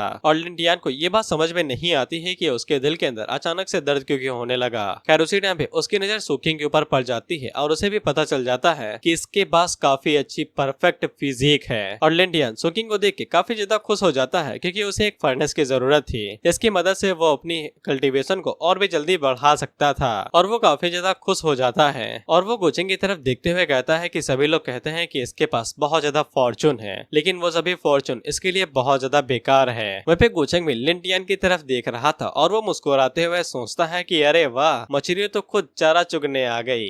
लेकिन गोचेंग को एक बात समझ में नहीं आती है कि उसने अभी तक लिन टियान को दाना भी नहीं डाला है, वो क्यों यहाँ पे फड़फड़ाते हुए आ रहा है। इसके बाद वो किहान की तरफ देखता है और उसे सब कुछ समझ में आ जाता है कि ये असर दाने का नहीं बल्कि प्यार का है। इसके बाद किहान गुआनचेंग को लिन टियान के बारे में बताती है कि वो किसी भी काम का नहीं है, न है उसके पास कल्टीवेशन का टैलेंट है और न ही वो बाकी किसी काम के लायक है। लेकिन गुआनचेंग उसे कहता है कि इससे क्या ही फर्क पड़ता है, लेकिन उसकी किस्मत काफी ज्यादा अच्छी है कि उसके पास किहान जैसी काफी ज्यादा अच्छी और प्यारी बहन है जो उसका ख्याल रखती है। लेकिन किहान गुआनचेंग को बताती है कि ऐसा नहीं है, वो आजकल काफी ज्यादा समझदार हो गया है और काफी अच्छे से अपनी कल्टीवेशन को भी कर रहा है, जिससे गुआनचेंग को समझ में आ जाता है कि उसके ऊपर किसी पावरफुल बंदे ने टेक ओवर ले लिया है। वहीं किहान गुआनचेंग को आगे बताती है कि वो काफी जल्दी ब्रेक थ्रू कर रहा है और ऊपर से उसने एक एल्डर की गलती को भी पकड़ लिया था। इसके बाद वो दोनों लिन टियान के बारे में ही बात करने लगते हैं। लेकिन गुआनचेंग की पर्सनालिटी को तुम लोग जानते ही हो, सबसे पहले वो लड़की फंसाता है, जिसके बाद वो उसे उसके प्यारे बंदे की तरफ भड़का देता है। गुआनचेंग बिल्कुल ऐसा ही करता है। दरअसल लिन टियान ने यहाँ पे अल्केमी करना शुरू कर दिया है, इसीलिए वो किहान से कहता है कि उसे तो अभी तक कल्टीवेशन भी ढंग से शुरू नहीं की है, तो फिर वो अल्केमी कैसे करने लगा। क्या ऐसा हो सकता है कि तुम्हारी एशियंट लिन फैमिली के अंदर किसी ने उसे सीक्रेट मेथड के बारे में बताया हो, जिससे किहान काफी ज्यादा सतर्क और हैरान हो जाती है क्योंकि उनकी फैमिली के पास ऐसा कोई भी मेथड नहीं है। और गुआनचेंग को यकीन हो जाता है कि उसने सही जगह पे निशाना लगाया है। किहान को भी लिन टियान के ऊपर शक होने लगा है। उसी टाइम पे सिस्टम गुआनचेंग को बताता है कि वो जिन भी फॉर्चून सन के लक्ष्य को 0 पे ले आएगा तो फिर उन्हें मारने के बाद उसे हेवनली रिवॉर्ड मिलेगा। और गुआनचेंग अपने मन के अंदर सोचता है कि वो अभी ये चैन को छू नहीं सकता है क्योंकि वो अभी उसके लिए खजाना ढूंढने वाले चूहे की तरह है, इसीलिए वो तब तक लिन टियान के साथ ही खेल लेगा। रात के टाइम पे किहान दोबारा गोचेंग से मिलने के लिए जाती है मिठाई का बहाना लेके, लेकिन सुकिंग वहाँ पे मिठाई को रख लेती है, तो फिर किहान वहाँ से चली जाती है बिना कुछ कहे। जैसे सुकिंग को इतना तो अंदाजा लग सकता है कि किहान यहाँ पे गोचेंग से ही मिलने के लिए आई थी, इसीलिए गोचेंग भी सुकिंग के पीछे आता है और उसे पूछता है क्या तुम्हें जेलसी हो रही है, जिसपे सुकिंग जलस तो थी, लेकिन इसके बावजूद वो गोचेंग से कुछ भी नहीं कहती है क्योंकि वो अभी ऐसे हालातों में बिल्कुल भी नहीं है कि वो गोचेंग से कुछ मांग सके। और ऊपर से वो जेलस होती है या नहीं इससे कोई फर्क नहीं पड़ता है। और वो जाते हुए गोचेंग से कहती है कि अगर वो किहान को रखना चाहता है तो फिर वो रख सकता है। वह पे गोचेंग को भी समझ में नहीं आता है कि इसे क्या हो गया, अचानक से ये नखरे क्यों दिखाने लगी। वह पे किहान की मुलाकात लिन टियान से हो जाती है, जो कि डायरेक्ट उसे कहता है कि उसे ज्यादा गोचेंग के करीब नहीं जाना चाहिए, वो बंदा बिल्कुल भी ठीक नहीं है और किसी भी टाइम उसका फायदा उठा सकता है। जिसपे किहान लिन टियान की बिल्कुल भी बात नहीं सुनती है और उसे कहती है कि उसे गोचेंग के बारे में ऐसी तैसी बातें नहीं करनी चाहिए, और अगर वो कोई अच्छा इंसान होता भी नहीं है तो क्या फर्क पड़ता है, वो किहान से क्या ही छीन लेगा। इतना कहने के बाद वो गुस्से में वहाँ से निकल जाती है और अपने मन के अंदर सोचती है कि दिन प्रतिदिन ये बहुत ज्यादा चिड़चिड़ा होता जा रहा है, ना कि इसकी कल्टीवेशन बढ़ रही है। और उसे याद आता है कि वो अल्केमी के बारे में पूछना भूल ही गई कि उसने अल्केमी कैसे सीख ली। इसके बाद उसका लिन टियान के ऊपर और भी ज्यादा शक बढ़ने लगता है। इधर सिस्टम गोचेंग को बताता है कि किहान का शक लिन टियान के ऊपर बढ़ता जा रहा है, इसीलिए लिन टियान को जो लक था वो धीरे धीरे करके कम होने लगता है। वहीं पे गोचेंग आगे से खुश होकर कहता है कि सारे मोहरे अपनी जगह पे हैं, बस सामने वाले को अपनी चाल चलने की देरी का इंतजार है। इसके बाद हम लोग लिन टियान को देखते हैं जो कि जंगल के अंदर किसी कर्ज की तैयारी कर रहा था। इसकी मदद से वो गोचेंग के ऊपर आज रात हमला करने वाला था। हालांकि वो हमला गोचेंग के ऊपर कुछ दिनों बाद करना चाहता था, लेकिन गोचेंग ने किहान के ऊपर हाथ डाल दिया है, इसीलिए रियल बॉडी के ओनर को दिक्कत हुई है, इसीलिए लिन टियान वहाँ पे जल्दबाजी कर रहा है। इसके बाद उसके कर्ज टेक्निक पूरी हो जाती है जो कि डीमन से ही जुड़ी हुई थी। उस कर्ज के अंदर से कई सारे डीमन बाहर निकलते हैं जो आगे की तरफ बढ़ने लगते हैं। और लिन टियान गोचेंग से कहता है कि तुम भले ही कहीं के बाहुबली हो, लेकिन इस तकनीक के सामने तुम्हारा बाहुबल भी किसी काम का नहीं है। हम लोग देखते हैं कि वो सभी घोस्ट या फिर डीमंस एक बुल के अंदर बदल जाते हैं जो तेजी के साथ गोचेंग के कमरे या फिर घर की तरफ आगे बढ़ रहे थे। वह भी गोचेंग को पहले से ही पता था कि वो कौन सी टेक्निक का इस्तेमाल करने वाला है, तो वो आगे से कहता है कि ये मेरा बाहुबल देखना चाहता है, ऐसा लगता है कि दिखाना पड़ेगा। इसके बाद गोचेंग वहाँ पे अपनी पावर को रिलीज करता है, तो हम लोग देखते हैं कि उसकी पावर से वहाँ पे उसकी स्पिरिचुअल बॉडी बन जाती है और गोचेंग से उसे कंट्रोल करते हुए कहता है कि अब मैं तुम्हें दिखाता हूँ अपना बाहुबल। हम देखते हैं कि वो बुल काफी तेजी के साथ स्पिरिचुअल बॉडी की तरफ आगे बढ़ रहा था, लेकिन स्पिरिचुअल बॉडी अपने एक हाथ को आगे की तरफ बढ़ाता है और उस बुल के पेट को चीरते हुए उसके कोर को बाहर निकाल के उसे पूरी तरीके से डिस्ट्रॉय कर देता है। कोर के डिस्ट्रॉय होते ही उसके अंदर से लाजवाब पावर बाहर निकलती है और उसका फोर्स हर तरफ फैल जाता है, यहाँ तक कि एल्डर ही और किहान के फादर को भी ये पावर महसूस होती है। वहीं पे हम लोग लिन टियान को देखते हैं और कोर बुरी तरीके से डिस्ट्रॉय होने की वजह से उसके ऊपर ब्लैक फ्लैश पड़ते हैं और वो काफी ज्यादा कमजोर कमजोर होकर नीचे गिर जाता है। वहीं पे गोचेंग की स्पिरिचुअल बॉडी उस कोर की एनर्जी के साथ साथ बाकी सभी एनर्जी को भी एब्जॉर्ब कर लेती है और गोचेंग के पास बहुत ज्यादा कमाल की एनर्जी भी आ जाती है जो उसके लाइफ स्पैम को भी बढ़ाने के लिए बहुत ज्यादा कमाल की है। और गोचेंग उस एनर्जी पिल को खाते हुए कहता है कि सन ऑफ एट, तुम तो काफी ज्यादा लाजवाब हो, मैंने अभी तक कुछ किया भी नहीं, तब भी तुमने मुझे कमाल का गिफ्ट दे दिया। वहीं पे एल्डर ही और उनके जितने भी डिसेंडेंट थे वो सभी बाहर निकलते हैं और गोचेंग से माफी मांगने लगते हैं कि उसके वहाँ पे होते हुए भी वो लोग इस हमले को रोक नहीं पाए और ना ही डिटेक्ट कर पाए। वहीं पे गोचेंग उन लोगों से कुछ भी नहीं कहता है, वो बस इतना जानना चाहता था कि किसने इस टेक्निक का इस्तेमाल किया है, जिसपे वो लोग आगे से कहते हैं कि वो पूरी सिटी को खंगोल डालेंगे और जो भी बंदा उन्हें ऐसा मिलेगा जो कि ब्लैक क्लास के साथ होगा तो वो लोग उसे यहाँ पे ले आएंगे। वहीं पे गोचेंग जानबूझ के ये सब किया था क्योंकि उसे काफी अच्छे से पता था कि अब लिंटियान यहाँ पे पकड़ा जाएगा। वहीं पे हम लोग कीहान को देखते हैं जो कि लिंटियान की कुटिया पे आई हुई थी। वहीं पे लिंटियान की हालत बहुत ज्यादा खराब थी और उसका इनर सोर्स पूरी तरीके से डैमेज हो गया था। अब वो यहाँ पे चल भी नहीं सकता था और उसे अच्छे से पता था कि अगर वो इस हालातों में डिस्कवर किया जाएगा तो फिर सभी को पता चल जाता कि उसी ने गोचेंग के ऊपर हमला किया है। इसीलिए वो यहाँ पे फैसला करता है कि वो अपनी मौत का नाटक करेगा और अपनी डिवाइन सोल टेक्निक का इस्तेमाल करके अपनी सोल को बॉडी से अलग कर देगा और किसी को भी शक नहीं होगा कि उसी ने ये कांड किया है। और जब सभी लोग यहाँ से चले जाएंगे तब वो दोबारा बॉडी के अंदर आ जाएगा। इसके बाद वो बिल्कुल ऐसा ही करता है और अपने हाथों से ही अपने सीने को चीर लेटता है और वहीं पे गिर के मारा जाता है। और जब कीहान अंदर आती है तो फिर वो लिंटियान को ऐसी हालातों में देख के समझ जाती है कि इसी ने गोचेंग के ऊपर वो हमला किया था। खैर इसके बाद कीहान ये वाली बात अपने फादर को बताती है, जिसके बाद वो सभी लोग यहाँ तक कि एल्डर ही भी गोचेंग के सामने आते हैं और उसे ये बात बताते हैं कि जिस बंदे ने उसके ऊपर हमला कराया था वो पहले ही मारा जा चुका है। और वो सभी लोग गोचेंग से कहने लगते हैं कि उसकी जगह पे गोचेंग उन्हें पनिशमेंट दे सकता है। हालांकि गोचेंग को सिस्टम की मदद से पता चल जाता है कि वो अभी तक मरा नहीं है। लिंटियान जरूर किसी सोल टेक्निक का इस्तेमाल करके अपने सोल को बचाए हुए है और सबके बुद्धू बनने के बाद वो दोबारा अपनी बॉडी के अंदर वापस आ जाएगा। वहीं पे लिन फैमिली के जितने भी लोग थे वो सभी लिंटियान को गालियां दे रहे थे कि उसकी वजह से अब पूरी फैमिली को उसकी करने का भुगतान करना पड़ेगा। वहीं पे कीहान को भी लिंटियान से अब घिन आने लगी थी, इसीलिए गोचेंग के पास बहुत ज्यादा लक वैल्यू जाती है क्योंकि सभी लोग अब लिंटियान से नफरत करने लगे थे। इसीलिए उसकी लक वैल्यू काफी ज्यादा घट चुकी थी जो कि डायरेक्ट गोचेंग को मिल गई थी और उसे समझ में आ जाता है कि अब उसके पास ज्यादा लक वैल्यू नहीं बची है। उसका जो रास्ता कीहान के साथ है वही बचा कुचा उसकी लक वैल्यू होगी। इसके बाद गोचेंग लिन फैमिली से कहता है कि अपर वर्ल्ड के अंदर इस तरह की सीक्रेट टेक्निक का इस्तेमाल करके स्नीक अटैक करना कोई बड़ी बात नहीं है और वैसे भी लिंटियान ने जो कांड किए हैं उसका लिन फैमिली से कोई भी लेना देना नहीं है, इसलिए उन लोगों को माफी मांगने की जरूरत नहीं है। इससे वो सभी लोग काफी ज्यादा खुश हो जाते हैं और गोचेंग उन लोगों को वहां से जाने से कहता है और ये भी कहता है कि लिंटियान की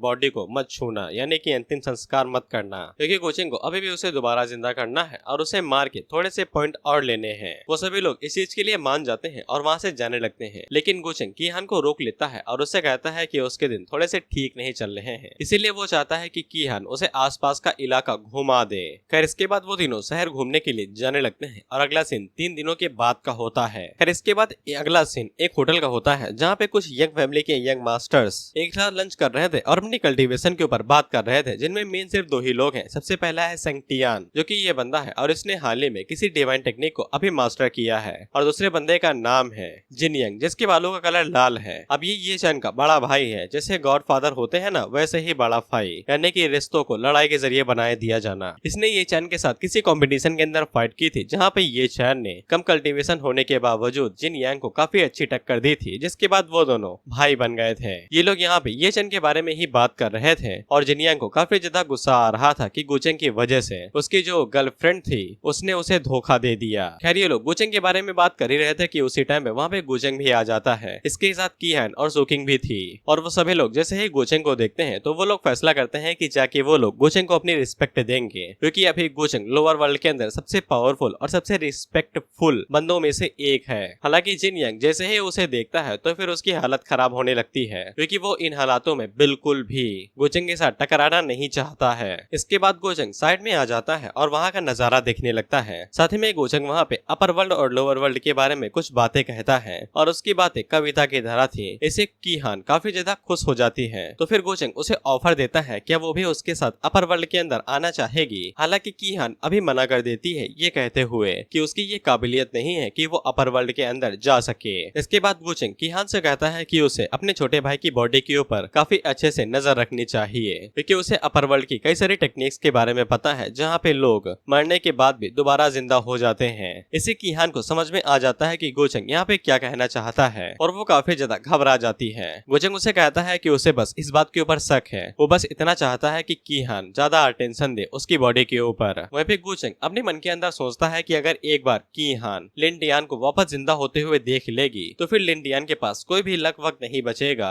और फिर उसके बाद लिन डियान का जिंदा रहना गुचेंग के लिए बिल्कुल भी फायदा नहीं देगा। और आगे तो तुम्हें पता ही है कि गुचेंग उसके साथ क्या करेगा। खैर इसके बाद एक एल्डर गुचेंग को बताते हैं कि यहाँ के जो यंग डिसाइपल्स हैं वो सभी गुचेंग से मिलकर उसे रिस्पेक्ट देना चाहते हैं, तो फिर गुचेंग उनसे मिलने के लिए मान जाता है। इसके बाद वो सभी लोग वहाँ पे आते हैं और गुचेंग को अपनी रिस्पेक्ट और उसे ग्रेट करते हैं। इसके बाद वहाँ के जितने भी यंग मास्टर थे जो कि बहुत ज्यादा घमंडी और कमीने हैं, लेकिन गुचेंग के सामने वो एकदम राज दुलारे बन के उसे बहुत अच्छे से ग्रेट करते हैं। यहाँ तक कि होली लैंड के जो खूबसूरत लड़कियां मेडन प्रिंसेस वो सभी भी गुचेंग को देखते हुए शर्मा रही थी। इसीलिए कीहान अपने मन के अंदर सोचती है कि गुचेंग का रवैया और उसका एटीट्यूड और उसका ऑरा बहुत ज्यादा कमाल का है, ये सभी लोग उसके सामने अपने घुटने टेक रहे हैं। और वो अपने मन के अंदर सोचती है कि इतना सब होने के बावजूद गुचेंग के ऊपर बिल्कुल भी असर नहीं पड़ रहा है, न ही उन सभी होली मेडन के रिझाने की वजह से भी गुचेंग के ऊपर कोई असर नहीं पड़ता है। लेकिन उसे ये बात समझ में नहीं आती है कि गुचेंग का रवैया उसके प्रति इतना अजीब क्यों है। वह पे गुचेंग ये सब कुछ जानबूझ के कर रहा था, क्योंकि अगर वो सुकिंग और कीहान को अपनी तरफ रखेगा तो फिर उसके लक पॉइंट वो बढ़ते रहेंगे। लक पॉइंट की मदद से वो सिस्टम के मॉल से अपने लिए कुछ भी खरीद सकता है, पिल टेक्निक वगैरह वगैरह, और डेस्टिनी वैल्यू की मदद से वो अपने लक को बढ़ा सकता है कि यानी कि फेट और मिशन कितने ज्यादा आएंगे।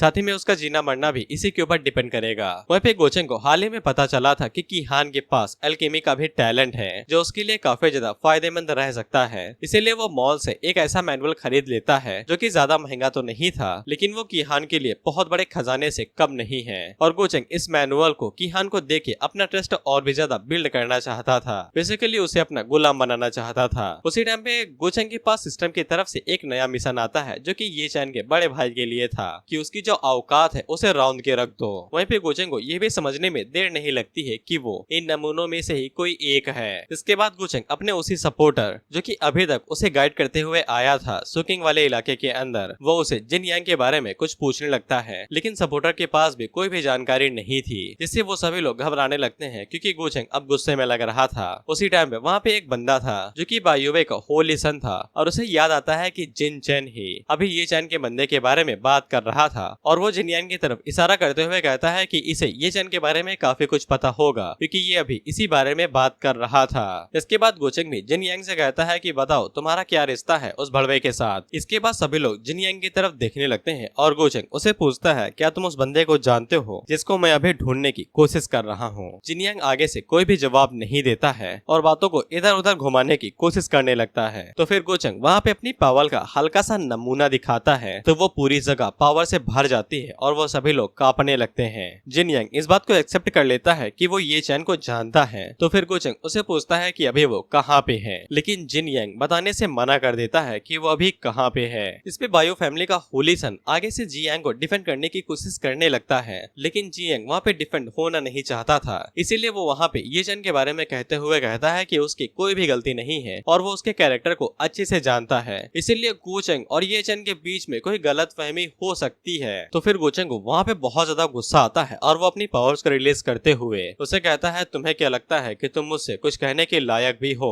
और गुचेंग के पावर रिलीज करने की वजह से जिन यांग के ऊपर बहुत ज्यादा प्रेशर पड़ता है और वो अपने घुटनों पे आके वहीं पे अपनी पावर को गवा देता है। उसी टाइम पे यांग फैमिली का सर्वेंट आगे बढ़ता है और वो गुचेंग को रोकते हुए कहता है कि ये जरूर यहाँ पे गलतफहमी हो गई और वो जिन यांग को माफ कर दे, लेकिन हमें तो पता था कि गुचेंग यहाँ पे क्या करने वाला है। इसके बाद वो एल्डर ही को वहाँ पे बुलाता है कि कल शाम तक जिन यांग का जो होली लैंड है वो इस धरती की जगह से मिट जाना चाहिए, जिसके लिए एल्डर ही तुरंत मान जाते हैं। वहीं पे अभी तक वहाँ पे जितने भी होली सन थे जो अभी खुश हो रहे थे उन सभी की सांसें अटक जाती हैं। वहीं पे सुकिंग और कीहान को समझ में आ जाता है कि गुचेंग जितना भोला है वो उतना है नहीं, वो एक ही झटके में सौ लोगों की जाने ले सकता है बिना किसी हेजिटेशन के। वहीं पे गुचेंग का साइड मिशन पूरा हो जाता है और उसे 700 डायनेस्टी पॉइंट मिलते हैं। खैर इसके बाद हम लोग जायलू सीक्रेट लैंड को देखते हैं जहाँ पे भाई एक ताकतवर हाथ आता है और वो उस पूरे लैंड को ही डिस्ट्रॉय करके रख देता है। बेचारे जो वहाँ के एल्डर्स थे उन्हें तो ये ये मौका भी नहीं मिला कि वो बेचारे फाइट बैक कर सके। खैर इसके बाद हम लोग ये चैन को देखते हैं और उसे जैसे ही पता चलता है कि उसका ब्रदर फ्रॉम अनदर मदर जी यांग मारा जा चुका है तो फिर उसे बहुत ज्यादा दुख होता है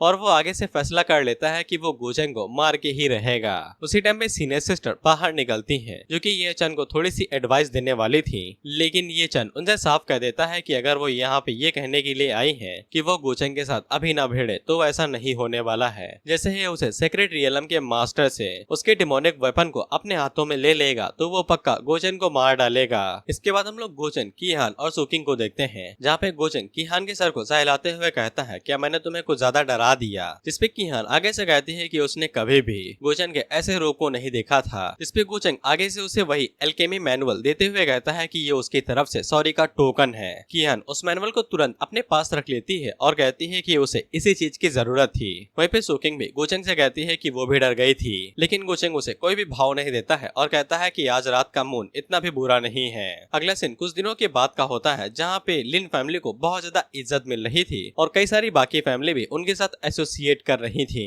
वहीं पे कीहान अपने मन के अंदर सोचती है कि गोचेंग भले ही दो मुंही सांप वाला बंदा हो, लेकिन कीहान और लिन फैमिली के लिए वो बहुत ज्यादा बुरा नहीं है और वो उनकी काफी ज्यादा मदद भी कर रहा है। नहीं तो लिंटियान ने जो कांड उसके खिलाफ किया था वो बिल्कुल भी शांत नहीं बैठता। उसी टाइम पे हम लोग लिंटियान भाई साहब को देखते हैं जो कि जाग उठते हैं। वहीं पे जो गार्ड उसके ऊपर नजर रखे हुए था जैसे ही वो देखता है तो वो भागते हुए कीहान के पास चला जाता है और उसे बताता है कि भाई साहब जिंदा हो गए हैं। वहीं पे लिंटियान अपने मन के अंदर सोचता है कि बस उसे अब अपनी याददाश्त भूलने का एक्टिंग करनी है और बस वो इन सभी चीजों से बच के निकल जाएगा। लेकिन वो जैसे ही अपना सर उठा के ऊपर की तरफ देखता है तो फिर साक्षात यमराज उसके सामने खड़े थे जो उसे देखते हुए मुस्कुरा रहे थे।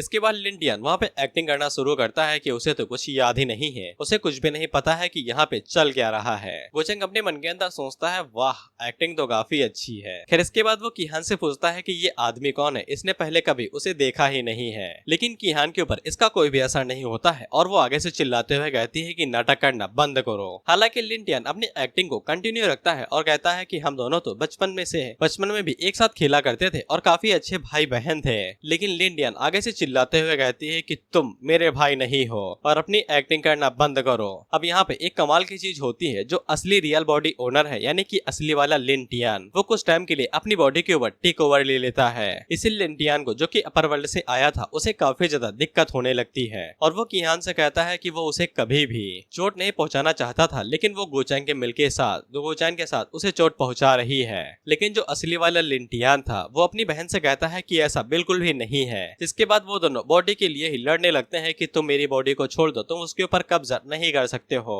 इसके बाद असली वाला लिंटियान अपनी बहन से कहता है कि मुझे मार दो। फिर गोचेंग के पास सिस्टम नोटिफिकेशन आता है कि उसने लिंटियान का जो लक था उसे पूरी तरीके से चूस निकाला है, इसीलिए अगर अब वो लिंटियान को मार भी देगा तो फिर उसके ऊपर कोई भी इफेक्ट नहीं पड़ेगा। वह भी कीहान को अपने भाई की ऐसी हालत देख के बहुत ज्यादा दुख होने लगता है। तो फिर गोचेंग कीहान से कहता है कि तुम्हें चिंता करने की जरूरत नहीं है, उसे अच्छे से पता है कि कीहान के ऊपर क्या बीत रही है, इसीलिए वो यहाँ से जा सकती है, बाकी गोचेंग इस बंदे को संभाल लेगा। जिसपे कीहान वहाँ से रोते हुए चली जाती है। इसके बाद गोचेंग वहाँ पे असली रूप में आता है और उसे कहता है कि तुम दोनों भाई बहन खून से जुड़े हुए हो, लेकिन क्या तुम्हें पता है कि उसने तुम्हारी बॉडी को दफनाया क्यों नहीं। जिसपे लिंटियान आगे से चिल्लाते हुए कहता है क्योंकि तुम बीच में आ गए थे और तुम्हारा मकसद क्या है। जिसपे गोचेंग वहाँ पे अपनी पावर्स को रिलीज करते हुए कहता है कि मेरा मकसद क्या है, क्या तुमने मुझे मारने की कोशिश नहीं की थी और वैसे तुम मुझसे ये सवाल पूछ ही क्यों रहे हो। इसके बाद वो वहाँ पे अपनी पावर्स का हल्का सा तूफान लाता है और अपनी डिमोनिक एनर्जी को रिलीज करता है और लिंटियान उसकी डिमोनिक एनर्जी को देख के बहुत ज्यादा हैरान हो जाता है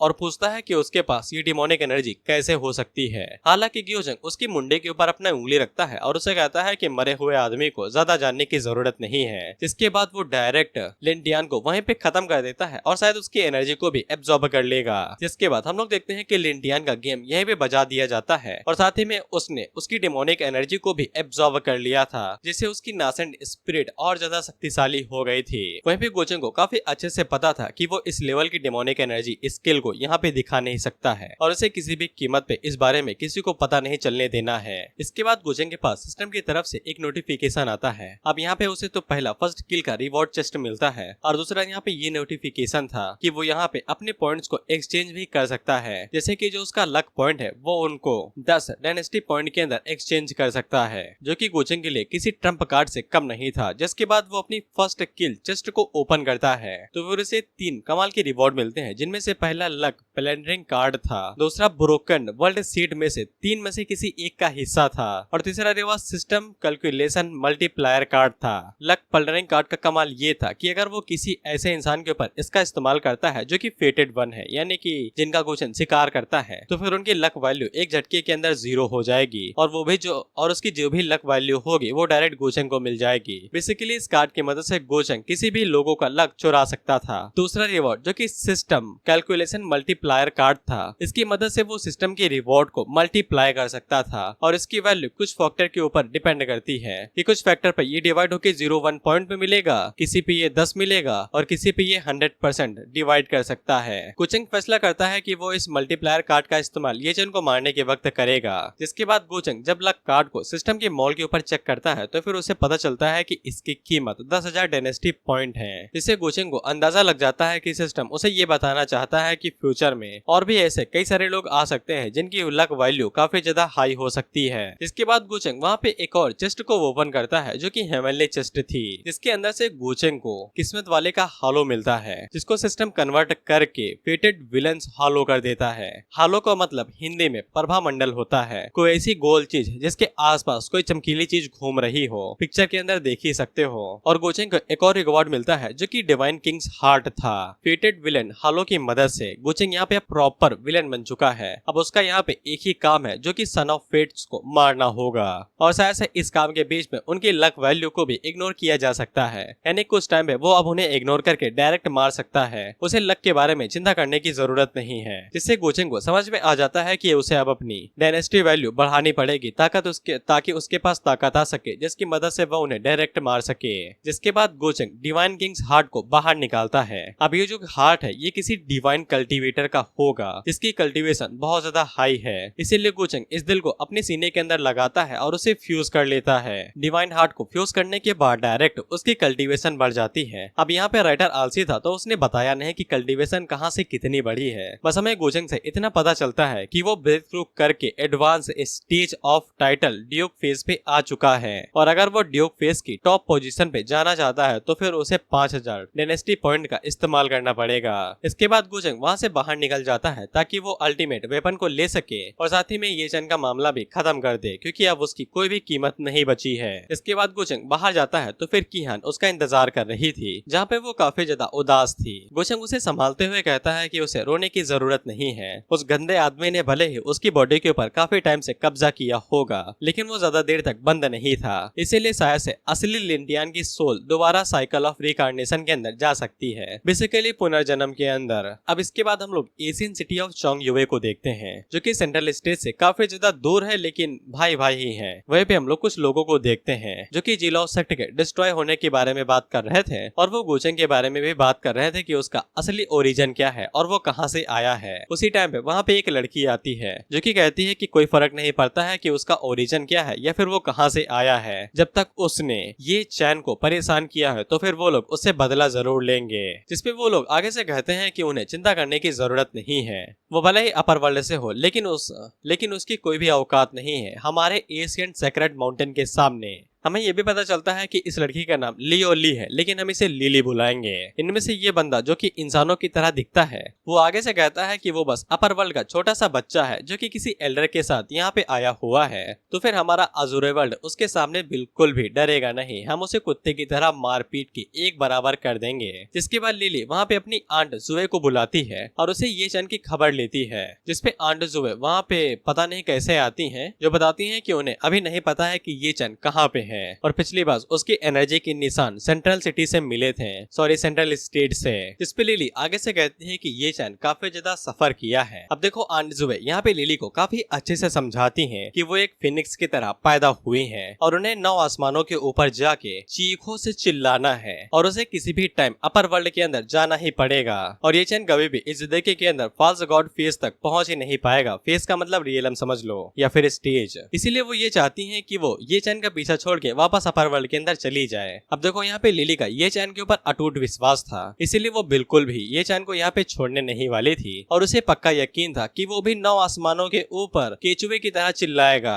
आंट जुए दोबारा उन्हें समझाती है कि उसका जो सर्वेंट है ना उसके पास 30,000 साल का एक्सपीरियंस है और तुम्हें क्या लगता है कि ये चैन की एबिलिटी उस ओल्ड सर्वेंट के सामने क्या होगी। लेकिन उन सभी लोगों को इससे घंटा फर्क नहीं पड़ता था और उन्हें अभी भी लग रहा था कि ये लोग गु चैंग और उसके ओल्ड सर्वेंट को आसानी के साथ हरा सकते हैं। तो फिर आंट जुए भी वहाँ पे हार मान लेती हैं और वो सिर्फ लिली से कहती हैं कि वो किसी को भी उसे चोट पहुंचाने नहीं देंगी। और मैं एक चीज अलग से बताना चाहता हूँ, आगे जो पैनल है ना वो बहुत ज्यादा कमाल का होने वाला है। ये सभी लोग यहाँ से बहुत कॉन्फिडेंस में जा रहे हैं, लेकिन जब ये वहाँ से लौट के आएंगे ना तब इन्हें PTSD डिसऑर्डर हो जाएगा, पास्ट ट्रॉमेटिक स्ट्रेस डिसऑर्डर, अतीत में हुई पुरानी और खतरनाक चीजों का तुम्हें डेली लाइफ में सताना। इधर हम लोग गुचेंग को देखते हैं जिसे सब कुछ पता था या फिर अंदाजा लग गया था। वह भी किहान अपनी स्किल दिखाती है तो फिर उसकी एल्केमी स्किल काफी ज्यादा अच्छी थी और गुचेंग उसकी तारीफ करता है और उसी टाइम पे वहाँ पे बहुत ज्यादा बिजलियां गड़गड़ाने लगती है, यानी कि वो सभी लोग यहाँ पे PTSD लेने आ रहे थे। वह पे लिन फैमिली के अभी जो पैट्रियार्च थे वो भाई बाहर आते हैं और पूछते हैं कि कौन उनकी फैमिली के अंदर जबरदस्ती घुसने की कोशिश कर रहा है। तो फिर वो सभी लोग अंदर घुसते हुए कहते हैं कि हम लोग यहाँ पे एशियंट सेक्रेट माउंटेन से आए हुए हैं, जल्दी से हमें अपनी रिस्पेक्ट दिखाओ। जिससे वो सभी लोग इस बात का नाम सुन के काफी ज्यादा घबरा जाते हैं क्योंकि एशियंट सेक्रेट माउंटेन सेक्ट काफी ज्यादा पावरफुल सेक्ट है या फिर वर्ल्ड होगा। जिसके बाद लिली पैट्रियार्च से कहती है कि वो यहाँ पे गुचेंग से मिलने के लिए आई है और वो खुद को ये चैन की कजिन बताती है, यानी चचेरी बहन। वह पैट्रियार्च साफ मना कर देते हैं क्योंकि उन्हें काफी अच्छे से पता है कि गुचेंग की अगर मुंडी सटक गई तो वो एक ही बार में पूरी लिन फैमिली निगल जाएगा। उसी टाइम पे एक बंदा आगे बढ़ता है जो कि पैट्रियार्च के सर के ऊपर उंगली रखता है और उससे कहता है कि अजूरे वर्ल्ड के अंदर तुम्हारी फैमिली की कोई भी औकात नहीं है। उसी टाइम पे जब वो ऊपर की तरफ देखता है तो ऊपर से बिजली रोशनी चमक रही थी और नीचे से एक एनर्जी की उंगली आती है जो कि स्यू से उस बंदे के ऊपर गिरती है और वो बंदा वहीं पे गायब हो जाता है। उसका प्रेशर और पावर इतना ज्यादा था कि वो सभी लोग कांप जाते हैं कि अचानक से यहाँ पे क्या हो गया और जब लोग सामने देखते हैं तो फिर वो बंदा वहाँ से गायब ही हो गया था, ना हड्डी ना खून कुछ भी नहीं। और तभी अंदर से गुचेंग की आवाज आती है जो कि उन लोगों से कहता है कि उन्हें अंदर आने दो। अब मैं इस अटैक को भाई शब्दों में डिस्क्राइब नहीं कर सकता, जब मैंने पहली बार इसे पढ़ा था ना तब मैंने बस एक ही चीज सोची थी कि भाई ने डिलीट बटन दबा दिया है। इसके बाद हम लोग उस बंदे की मास्टर या फिर सर्वेंट को देखते हैं जो कि आगे से रोने गाने लगती है कि उसका यंग मास्टर बेफालतू में ही मारा गया। वहीं पे वो सभी लोग जो कि अब एक गुचेंग को कुत्ते की तरह पीटने की बात कर रहे थे उन सभी लोगों के भी पसीने छूट जाते हैं क्योंकि उसकी पावर से जो एनर्जी निकली थी वो किसी ऑर्डिनरी रियलम की नहीं थी, वो किंग फियस की थी। वहीं पे लिली को काफी ज्यादा गुस्सा आ रहा था और उसी के भी पसीने छूट रहे थे, लेकिन वो फिर भी अंदर जाने के बारे में सोच रही थी। वहीं पे हम लोग आंट जुए को देखते हैं जो कि जैसे ही लिन फैमिली के अंदर घुसी थी वैसे ही उनकी मूवमेंट्स को एक ही जगह पे रोक दिया गया था, वो भी सिर्फ ऑरा का इस्तेमाल करके, जबकि वो खुद गॉड रियलम पे थी यानी कि किंग रियलम से भी ऊपर के लेवल पे, जिससे उन्हें समझ में आ जाता है कि लिन फैमिली के जो इंसेक्टर है उनकी power already divine king realm तक पहुंच चुकी है। वहीं पे जो उंगली से ताकत निकली थी उसकी भी power title king face level पे थी, यानी कि वो किंग रियलम की तरफ आगे बढ़ रहा है। और हाँ, गुचेंग अभी तक अपनी कल्टीवेशन और अपने रियलम को छुपा रहा है, उसे कम दिखा रहा है, बाकी उसकी असली पावर तो कौशी गॉड लेवल पे है। वहीं पे आंट जुए को समझ में आ जाता है कि अगर सर्वेंट की पावर डिवाइन किंग रियलम पे है और अगर उस बंदे का नाम गु है तो फिर गुचेंग को पक्का उस क्लैन से होना चाहिए। और उन्हें समझ में आ जाता है कि अगर लिनी ने गुचेंग को यहाँ पे बुरी तरीके से उदास और गुस्सा दिला दिया तो लिली का यहाँ से जिंदा जा पाना मगरमच्छ से पानी के अंदर फाइट करने के बराबर होगा।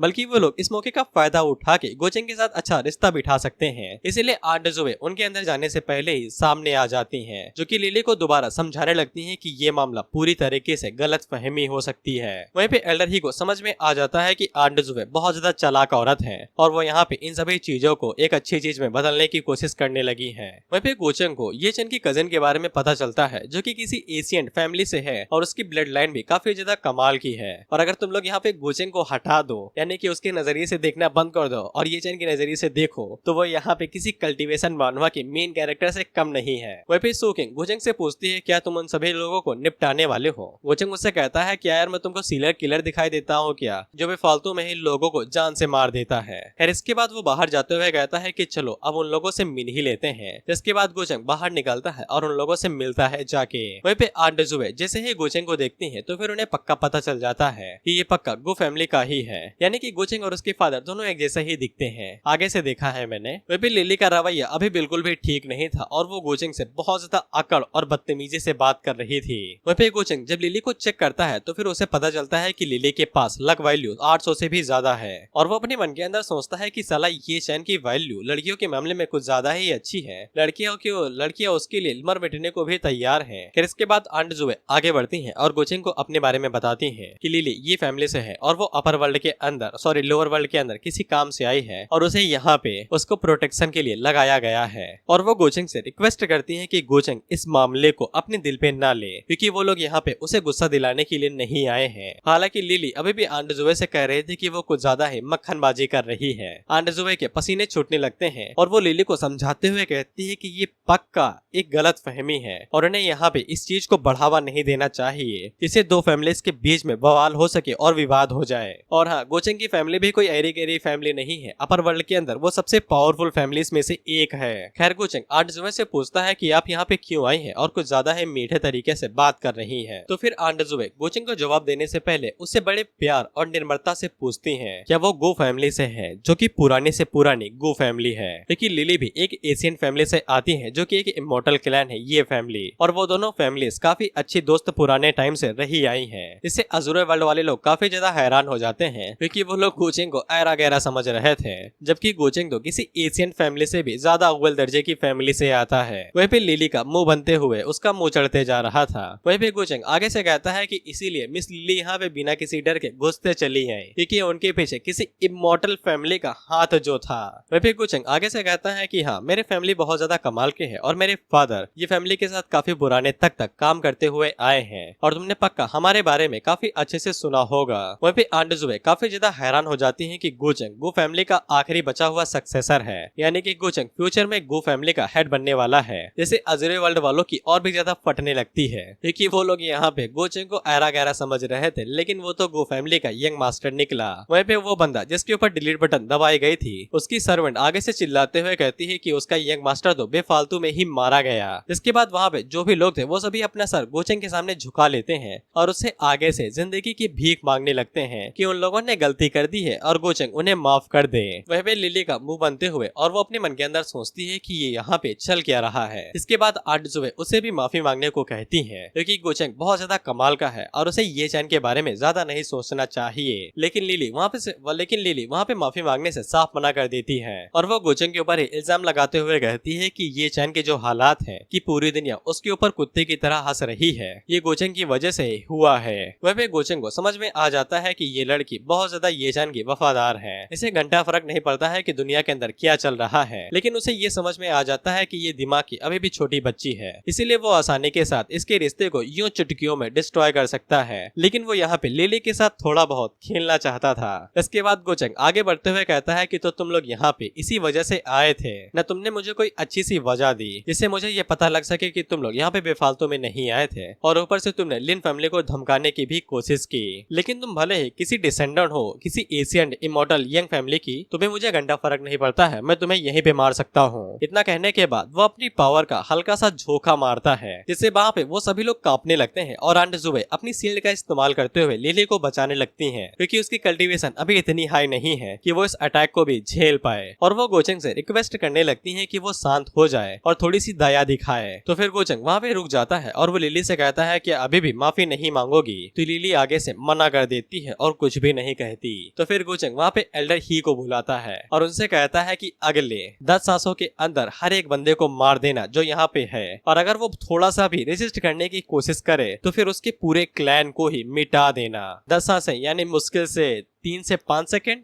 जिसके अगले सीन में हम लोग देखते हैं कि वो सभी लोग लिली से भीख मांगने लगते हैं कि अब हमारी जिंदगी तुम्हारे ही हाथों में है। वहीं पे लिली गोचेंग से कहती है कि तुम बहुत ज्यादा घटिया हो, लेकिन गोचेंग को इससे घट्टा फर्क नहीं पड़ता है। जिसके बाद उसकी कुर्सी बाहर ही आ जाती है और वो उसके ऊपर बैठ के चाय पीने लगता है। वहीं पे आंट जुए लिली को समझाने की कोशिश करती है कि अगर गोचेंग को ये चैन को मारना होता तो उसके लिए कोई बड़ी बात नहीं थी, वो उसे चुटकियों में मसल के रख सकता था। यहाँ सच में कोई गलत फहमी हुई है, इसीलिए उसको पीछे हट के गोचेंग से माफी मांग लेना चाहिए क्योंकि वो दोनों ही बड़े क्लैन से आते हैं और उन्हें साथ में रहना चाहिए, लेकिन लिली ऐसा करने के लिए साफ मना कर देती है। वहीं पे गोचेंग एल्डर ही से कहता है कि 10 ब्रेथ खत्म हो गई हैं, इसीलिए जल्दी से एक को खत्म कर दो। जिसपे एल्डर ही अपने हाथ को आगे की तरफ करते हैं और उनकी इंगली से एक एनर्जी बीम निकलती है जो कि एक बंदे के सीने के आर पार हो जाती है और वो नीचे गिर के वहीं पे मारा जाता है, जिससे वो सभी लोग बहुत ज्यादा हैरान हो जाते हैं, खास करके तो लिली। वहीं पे एक बंदा तेजी के साथ आगे बढ़ता है जो कि लिली का पैर पकड़ लेता है और उसे गिड़गिड़ाते हुए कहता है कि वो लोग यहाँ पे लिली के लिए आए थे और अगर लिली उनको ऐसे ही छोड़ देगी तो फिर वो सभी लोग यहीं पे मारे जाएंगे। वहीं पे दूसरा बंदा लिली से कहता है कि वो लोग यहाँ पे उसकी मदद करने के लिए आएंगे, लेकिन वो अपने ब्रदर के लिए यहाँ पे उन लोगों को थोड़ी ना सेक्रीफाइस कर देगी, उसे बस कुछ शब्द ही तो कहने हैं। तो फिर लिली को अपने घुटने टेकने ही पड़ते हैं, जिसके बाद वो ना चाहते हुए भी गोचेंग से माफी मांगती है और गोचेंग उसे माफ कर देता है। बड़ा दिल वाला जो है। वहीं पे वो दोनों भी काफी ज्यादा खुश हो जाते हैं और गोचेंग को शुक्रिया कहने लगते हैं। गोचेंग कहता है कि मुझे क्यों शुक्रिया कह रहे हो, तुम्हें तो मिस लिली को शुक्रिया कहना चाहिए, उनकी वजह से ही तो तुम लोग जिंदा बच पाए हो। वहीं पे लिली का खून बहुत जोरों से उबल रहा था, लेकिन वो अपने गुस्से को शांत करके कि वो यहाँ पे इंसाफ लेने के लिए आई है। गोचेंग आगे से कहता है क्या मैंने तुम्हें कभी छेड़ा, क्या मैंने तुम्हें देख के कभी सीटी मारी जो तुम यहाँ पे इंसाफ लेने के लिए आई हो। जिसपे सिस्टर लिली आगे से बताती है कि वो यहाँ पे ये चैन के लिए इंसाफ लेने के लिए आई है। जिसपे गोचेंग आगे से कहता है कि मैंने कभी उसके साथ कुछ किया ही नहीं है, या फिर तुम्हें ऐसा लगता है कि मुझे दूसरे तरीके से उसे ट्रीट करना चाहिए। मेरे लिए एक चीटी को मसलना कोई भी बड़ा काम नहीं है। जैसे लिली सच में बहुत ज्यादा हैरान हो जाती है कि गोचेंग के लिए सच में ये चैन को मारना कोई कड़ी बात नहीं है और उसे ये चैन के ऊपर शक होने लगता है कि उसी ने कुछ गड़बड़ की होगी। इसके बाद वो सुकिंग की तरफ देखते हुए सोचती है कहीं ये चैन ने इस लड़की की वजह से ये सब कुछ तो नहीं किया जैसा रूमर कहते हैं। इसके बाद वो सुकिंग की बॉडी को देखते हुए कहती है कि इसकी बॉडी भी कमाल की है, खासकर अपर बॉडी जो लिली के पास नहीं है। तुम साइज को नाप सकते हो, other side is Apple and another side is watermelon. खैर उससे बात में लगता है कि ये चैन काफी ज्यादा समझदार और सीधा बंदा है, वो कभी भी इतनी घटिया चीजें नहीं करेगा। वहीं पे गोचेंग मजे लेते हुए अपने मन के अंदर सोचता है कि जितना भी तेज चलाना है चला लो, लेकिन कभी भी तुम्हें ये पता नहीं लगेगा कि मैंने उस चूहे को क्यों छोड़ा है। तो फिर लिली वहाँ के गोचेंग से ये पूछती है कि उसने लैंड ऑफ जाइलाओ को क्यों डिस्ट्रॉय कर दिया, वही जिनियांग के लैंड को। इस पे गोचेंग आगे से कहता है क्या मुझे ये तुम्हें बताना पड़ेगा कि मैंने एक चोटी वाले देश को क्यों डिस्ट्रॉय कर दिया, और क्या ये सच में जरूरी है कि मैं तुम्हें बताऊं कि मैंने ये क्यों किया था। जिसके बाद वो लिली को घूर के देखता है और उसके घूरने से ही लिली काफी ज्यादा घबरा जाती है, क्योंकि उसके घूरने से ही उसकी पावर रिलीज हो रही थी और लिली को भी समझ में आ जाता है कि गोचेंग जैसे किसी ताकतवर बंदे के लिए एक छोटे मोटे लैंड को डिस्ट्रॉय कर देना किसी चींटी के घर को डिस्ट्रॉय करने के बराबर ही है। और गोचेंग सच में ये चैन को मारना चाहता तो फिर अभी तक ये चैन जिंदा नहीं होता। और लिली को सच में लगने लगता है कि वो यहाँ पे बेफालतू में आई है और गोचेंग के लिए परेशानी खड़ी कर रही है। वह भी सिस्टम गोचेंग को बताता है कि उसने लिली के नजरिए को बदल दिया है, इससे ये चैन का लक फिर से डिक्रीज हो गया है। और गोचेंग इससे खुश हो जाता है क्योंकि वो जैसा सोच रहा था उससे और भी कई गुना ज्यादा अच्छा चल रहा है। इसके बाद लिली गोचेंग से सॉरी बोलती है और वहाँ से जाने लगती है। वहीं पे आंट जुए जाते हुए भी गोचेंग से कह के जाती हैं कि वो दोनों ही एक दूसरे को काफी अच्छे से जानते हैं और उनके कनेक्शन भी काफी ज्यादा अच्छे हैं, और अगर वो यहाँ पे लोअर वर्ल्ड के अंदर मिले हैं तो ये उनकी किस्मत ही होगी, यानी शादी वादी की बात हो रही है। जिसपे गोचेंग साफ इंकार कर देता है, ये कहते हुए कि उसे छोटी लड़कियों के अंदर बिल्कुल भी इंटरेस्ट नहीं है। जिससे लिली को बहुत बड़ा झटका लगता है और वो चिल्लाते हुए कहती है कि तुम्हारा क्या मतलब है। वहीं पे गोचेंग ने ये जानबूझ के कहा था क्योंकि उसे अच्छे से पता था कि लिली बहुत ज्यादा गर्व वाली बच्ची है, यानी कि प्राइड, और गोचेंग ने उसके घमंड को ये कह के तोड़ दिया है कि उसके अंदर लड़कियों वाली कोई क्वालिटी ही नहीं है। सिंपल सी बात है, अगर तुमने पनीर रोल ऑर्डर किया है और उसके अंदर पनीर ही नहीं है तो फिर तुम्हारे पनीर रोल खाने का फायदा ही क्या। फिर हम लोग गोचेंग को देखते हैं जो कि इस बारे में सोच रहा था कि ये चैन पक्का लिली से मिलेगा। जिसके बाद वो ये भी सोच रहा था कि पता नहीं सीक्रेट रियलम के अंदर वो कब जाएगा, और उसे बस इसी बात का इंतजार था कि कब वो सीक्रेट रियलम के अंदर जाता है, और उसे पहले से ही पता था कि ये चैन अभी कहाँ पे है। जिसके बाद हम लोग ये चैन को देखते हैं जो कि सीक्रेट रियलम के गेट के पास ही पहुंच चुका था। वहीं पे इसका प्लान बिल्कुल सिंपल था कि ये सीक्रेट रियलम के अंदर जाएगा, कोई खतरनाक वेपन ढूंढेगा, जिसके बाद गोचेंग का कत्ल कर देगा। जिसके बाद वो सीनियर सिस्टर से पूछता है कि उन्हें इस बारे में क्या लगता है, क्या उनका रिवेंज सच में पूरा हो जाएगा। जिसपे सीनियर सिस्टर आगे से मुंह बना के कहती है कि हाँ परफेक्ट प्लान लगता तो है, लेकिन अगर गोचेंग के पास मैप हुआ या फिर कोई दूसरी ट्रिक हुई तो फिर तुम्हारे लग भी सकते हैं। वहीं पे ये चैन को सीनियर सिस्टर के ऊपर धीरे धीरे शक होने लगा था कि ये पार्टी बदल रही है, क्योंकि जब से इन्हें गोचेंग की तरफ से पिल मिली थी तब से इनका रवैया गोचेंग की तरफ बदलता जा रहा था। बल्कि सीनियर सिस्टर ये चैन तक अभी तक पूरी तरीके से वफादार हैं। साथ ही में सीनियर सिस्टर उसे एक और एडवाइस देती हैं कि उसे लिली से दूरी बना के रखनी चाहिए, उसके पास ही बहुत ज्यादा पावरफुल बैकग्राउंड है। फॉल्स गॉड रियलम तक नहीं पहुंच जाता है तब तक से दूरी बना के रखनी चाहिए। हालांकि ये चन इस एडवाइस को बिल्कुल भी नहीं लेता है और उसे ऐसा लगता है कि सीनियर सिस्टर ये सोच रही है कि वो लिली के साथ मिलके गुचेंग को हरा सकता है। इसके बाद वो लोग सीक्रेट रियलम के अंदर चले जाते हैं और ये चैन के पास ही सीक्रेट रियलम की चाबी थी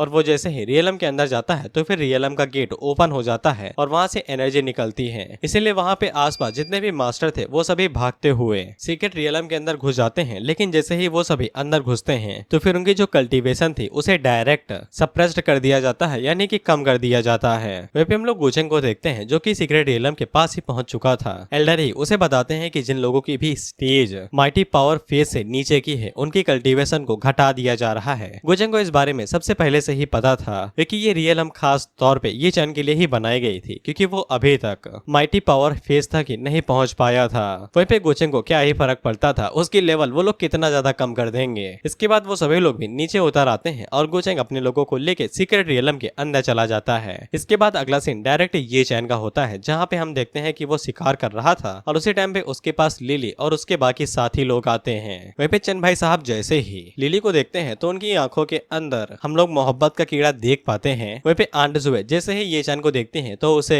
गाली देने लगती है कि उसके पास कोई भी क्वालिफिकेशन नहीं है लिली के साथ रहने की। वहीं पे ये चैन आंट जुए से कहता है कि उनके शब्द कुछ ज्यादा ही नुकीले हो रखे हैं, जिसपे आंट जुए भी उसे तगड़ा जवाब देते हुए कहती है कि तुम जैसे कीड़े कभी भी आसमान में ड्रैगन की तरह उड़ नहीं पाएंगे, सिर्फ गोचांग जैसा ही कोई लिली के लिए वर्दी है। इस पे लिली आंट जुए से कहती है कि उनका क्या मतलब है। तो फिर आंट जुए आगे से कहती है कि अगर ये चैन वाला किस्सा ना हुआ होता तो फिर गोचांग उसे कभी भी इतनी बुरी तरीके से ट्रीट नहीं करता। जिससे ये चैन को पता चल जाता है कि यहाँ पे गोचांग के साथ कोई तो बवाल हुआ है और वो लिली से पूछने लगता है कि असल में हुआ क्या था, क्या उसे कोई दिक्कत हुई। जिस पे लिली उसे बता देती है कि गोचांग गु फैमिली का यंग मास्टर है और उनकी फैमिली लिली की फैमिली से भी ज्यादा शक्तिशाली है। इसीलिए अगर ये चैन सच में गोचांग से निपटना चाहता है तो फिर उसे और भी ज्यादा समझदार होना पड़ेगा। हालांकि भाई साहब का आत्मविश्वास 7वें आसमान से भी ऊपर का था। इन्हें लग रहा था कि गोचांग यहाँ पे इनका कुछ नहीं उखाड़ पाएगा। वहीं पे रिंग के अंदर सीनियर सिस्टर अपने मन के अंदर सोचती हैं कि अगर गोचांग के पास सच में इतना बड़ा फैमिली बैकग्राउंड है तो फिर पब्लिक के बीच में जब ये चैन ने उसकी इतनी ज्यादा बेइज्जती की थी तो फिर गोचांग तो इसे तुरंत ही मसल के रख देना चाहिए था। गोचांग ने अभी तक ये चैन को जिंदा क्यों रखा है और सीनियर सिस्टर को ऐसा लगने लगता है कि गोचांग उनके पीछे है, इसीलिए ये चैन अभी तक जिंदा है। इसके बाद हम लोग गोचांग वाली साइड को देखते हैं जहाँ पे वो सभी लोग सीक्रेट रियलम के अंदर आ जाते हैं और उन्हीं में से एक डिसेंडेंट था जो कि वहाँ की एनर्जी से इधर उधर थोड़ा सा बहक गया था। इसीलिए एल्डर ही उसे डांटते हैं और कहते हैं कि अपनी एनर्जी को सेंस पे लगाए रखो, हम लोग यहाँ पे बिल्कुल भी गलती नहीं कर सकते हैं, ये पूरी जगह डिमोनिक एनर्जी से भी भरी हुई है। लेकिन गोचांग उन लोगों से कहता है कि उन्हें चिंता करने की जरूरत नहीं है, उसके पास उसके रास्ते हैं एक अच्छा और सेफ रूट ढूंढने के लिए,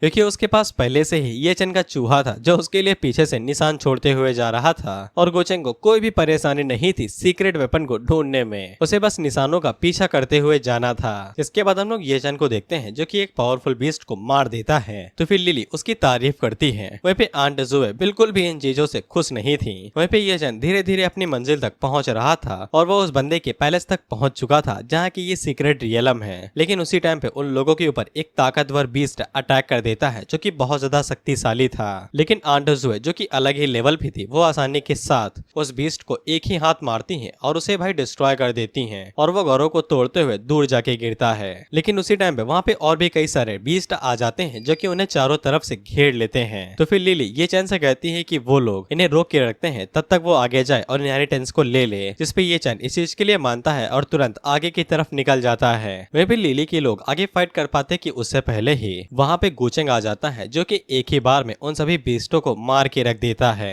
वहीं पे लिली जैसे ही गोचांग को देखती है तो वो चिल्ला के पूछती है कि तुम यहाँ पे क्या कर रहे हो और ऐसे ही इतनी जल्दी यहाँ पे कैसे आ गए। जिसपे गोचांग आगे से कहता है कि ये तो तुम्हारे ब्रदर chen का ही कमाल है जो हम लोग इतनी जल्दी यहाँ पे पहुंच आए। जिसपे लिली को देर नहीं लगती है कि गोचांग ने अभी तक ये chen को इसीलिए जिंदा रखा था ताकि वो उसके इस्तेमाल से सीक्रेट रियलम के अंदर आके इनहेरिटेंस को ले सके। जिसपे गोचांग लिली से कहता है कि काफी ज्यादा चालाक हो। लेकिन लिली को एक चीज समझ में नहीं आती है कि गोचांग बहुत बड़ी फैमिली के अंदर पैदा हुआ है और वो किसी भी टाइप की इनहेरिटेंस को ले सकता है, लेकिन उसने सुप्रीम मास्टर मौसलम की रियलम के ऊपर ही नजर क्यों डाली। जिसपे गोचांग उसे कहता है कि ये तुम्हारी समझने की चीज नहीं है, लेकिन उससे पहले मैंने पहले ही तुम लोगों के प्लान को जान लिया है। इसके बाद गोचांग अपने लोगों से कहता है कि जाओ और जाके रास्ता बनाओ। जिसपे चारों एल्डर आगे बढ़ते हैं और वो चारों अपनी पावर का इस्तेमाल करते हुए उन लोगों के ऊपर अटैक कर देते हैं। वहीं पे आंट जुए आगे बढ़ के लिली को बचाने के लिए कोशिश करने लगती हैं, लेकिन उसी टाइम पे एल्डर ही पलक झपकते ही उनके सामने आ जाते हैं और सीधा कहते हैं कि हिलना नहीं। तो फिर आंट जुए वहां से हिलती तक नहीं है, जिसके बाद वहां पे एक तगड़ा धमाका होता है और पूरी जगह डिस्ट्रॉय हो जाती है। जो भी बीस्ट थे वो तो मारे ही जाते हैं, लेकिन वो पूरी जगह डिस्ट्रॉय होने के साथ साथ लिली और उसके साथी भी बुरी तरीके से घायल हो जाते हैं। और गोचंग बड़े आराम से लिली के सामने ही आगे बढ़ते हुए चला जाता है और एल्डर ही से कहता है कि किसी को भी अंदर आने मत देना। जिसके बाद हम लोग ये चान को देखते हैं जो कि बहुत ज्यादा खुशी खुशी अंदर जाता है। तो फिर वहाँ पे बहुत ज्यादा डिमोनिक एनर्जी थी, लेकिन ये चान अपने साथ पिल पहले ही लेके आया था। जिसके बाद जब वो दरवाजा खोलता है तो फिर अंदर से बहुत ज्यादा दबाव निकलता है जो उसे पीछे की तरफ धकेल देता है। लेकिन वो अंदर जाते हुए मन के अंदर सोचता है कि खजाना कहाँ पे है। उसी टाइम पे पीछे से गोचेंग उससे कहता है कि वो थ्रोन के ऊपर मास्टर के सीने के अंदर घुसा हुआ है। जिसे ये चान हैरान होकर पीछे की तरफ देखता है तो फिर उसे पता चलता है कि गोचेंग वहाँ पे आ चुका है और वो उसे मुस्कुराते हुए देख रहा है। ये चान उसे हैरान होकर पूछता है कि उसे इस जगह के बारे में पता कैसे चला। जिसपे गोचेंग उसे बता देता है कि आप ही की मदद से हम यहाँ पे पहुंचे हैं। अभी आप हमारे लिए खजाना ढूंढने वाला चूहा बने हुए थे तो हमने आपको परेशान नहीं किया। वहीं पे ये चैन को मास्टर के ऊपर शक होने लगता है और वो अपने मन के अंदर सोचता है कि गोचेंग को तभी उसके लोकेशन के बारे में पता चल सकता है जब कोई उसे बताएगा। इसके बाद वो सीनियर सिस्टर के रिंग को निकाल के बाहर फेंक देता है और उनसे कहता है कि एक पिल के चक्कर में उन्होंने अपने स्टूडेंट को ही धोखा दे दिया। वैसे सीनियर सिस्टर का नाम यांजी है। सिस्टर यांजी बाहर निकलती हैं और वो ये चान से कहते हैं कि तुमने मुझे सच में बहुत ज्यादा निराश किया है। हम लोग कई सालों से मास्टर और डिसाइपल रहे थे, लेकिन मुझे ये सिला मिला तुम्हें इतना ज्यादा गाइड करने का। लेकिन ये चान सिस्टर यांजी के ऊपर अभी भी भरोसा नहीं करता है और उनसे कहता है कि वो भी सुकिंग की तरह एक कमीनी निकली जो कि गोचेंग के साथ जा रही हैं, जिनको सिर्फ पावर और ताकत से ही फर्क पड़ता है। सिस्टर यांजी बहुत ज्यादा निराश हो जाती हैं और उन्हें काफी ज्यादा चोट लगती है। इसीलिए वो ये चान से कहती हैं कि उन्हें जैसा लगता है उसे लगने दो और मुझे तुम्हें कुछ भी एक्सप्लेन करने की जरूरत नहीं है। अब से हमारा रिश्ता यहीं पे खत्म होता है। वही सिस्टम भी गोचेंग को बता देता है कि दोनों का रिश्ता अब यहाँ पे खत्म हो चुका है, इसीलिए अब ये चान का लेग काफी ज्यादा नीचे गिर चुका है, बस 0 पे आने ही वाला था। वही भी गोचेंग आगे बढ़ता है और सिस्टर यांजी से कहता है कि वो पहले से काफी ज्यादा इम्प्रूव हो गई हैं। जिसपे सिस्टर यांजी गोचेंग से कहती हैं कि ये उसी की मेहरबानी है, नहीं तो उसे काफी ज्यादा टाइम लग जाता अपनी फिजिकल फॉर्म को भी गेन करने में, और पता नहीं वो कब तक सोल का हिस्सा बना इधर उधर घूमा करती। वहीं पे गोचेंग ये चान का चेहरा देख के कहता है कि ऐसा लगता है कि उसने बहुत बड़ी गलतफहमी पाल ली है। मैंने जिस तरह से यहाँ पे शब्दों का इस्तेमाल किया उसे ऐसा लगता है कि तुमने ही उसकी लोकेशन को लीक किया होगा। इस पे सिस्टर यांजी गोचेंग से कहती है कि ये उसकी गलती नहीं है और अपने मन के अंदर सोचती है कि गोचेंग यहाँ पे उन्हें बचाने की कोशिश कर रहा है और आज तक ये चैन ने भी उसे कभी पूरी तरीके से अपना मास्टर माना ही नहीं था। लेकिन ये चैन आगे से चिल्लाते हुए कहता है कि तुम दोनों ने एक साथ मिलकर मुझे फंसाया है ताकि मैं इस पैलेस का दरवाजा तुम्हारे लिए खोल सकूं। लेकिन गोचेंग इन सभी बातों को इग्नोर करते हुए उसको ताना देने लगता है कि उसके पास इतनी कमाल की मास्टर थी, लेकिन इसके बावजूद उसने कभी भी उसकी इज्जत नहीं की बल्कि उसका दिल भी तोड़ दिया।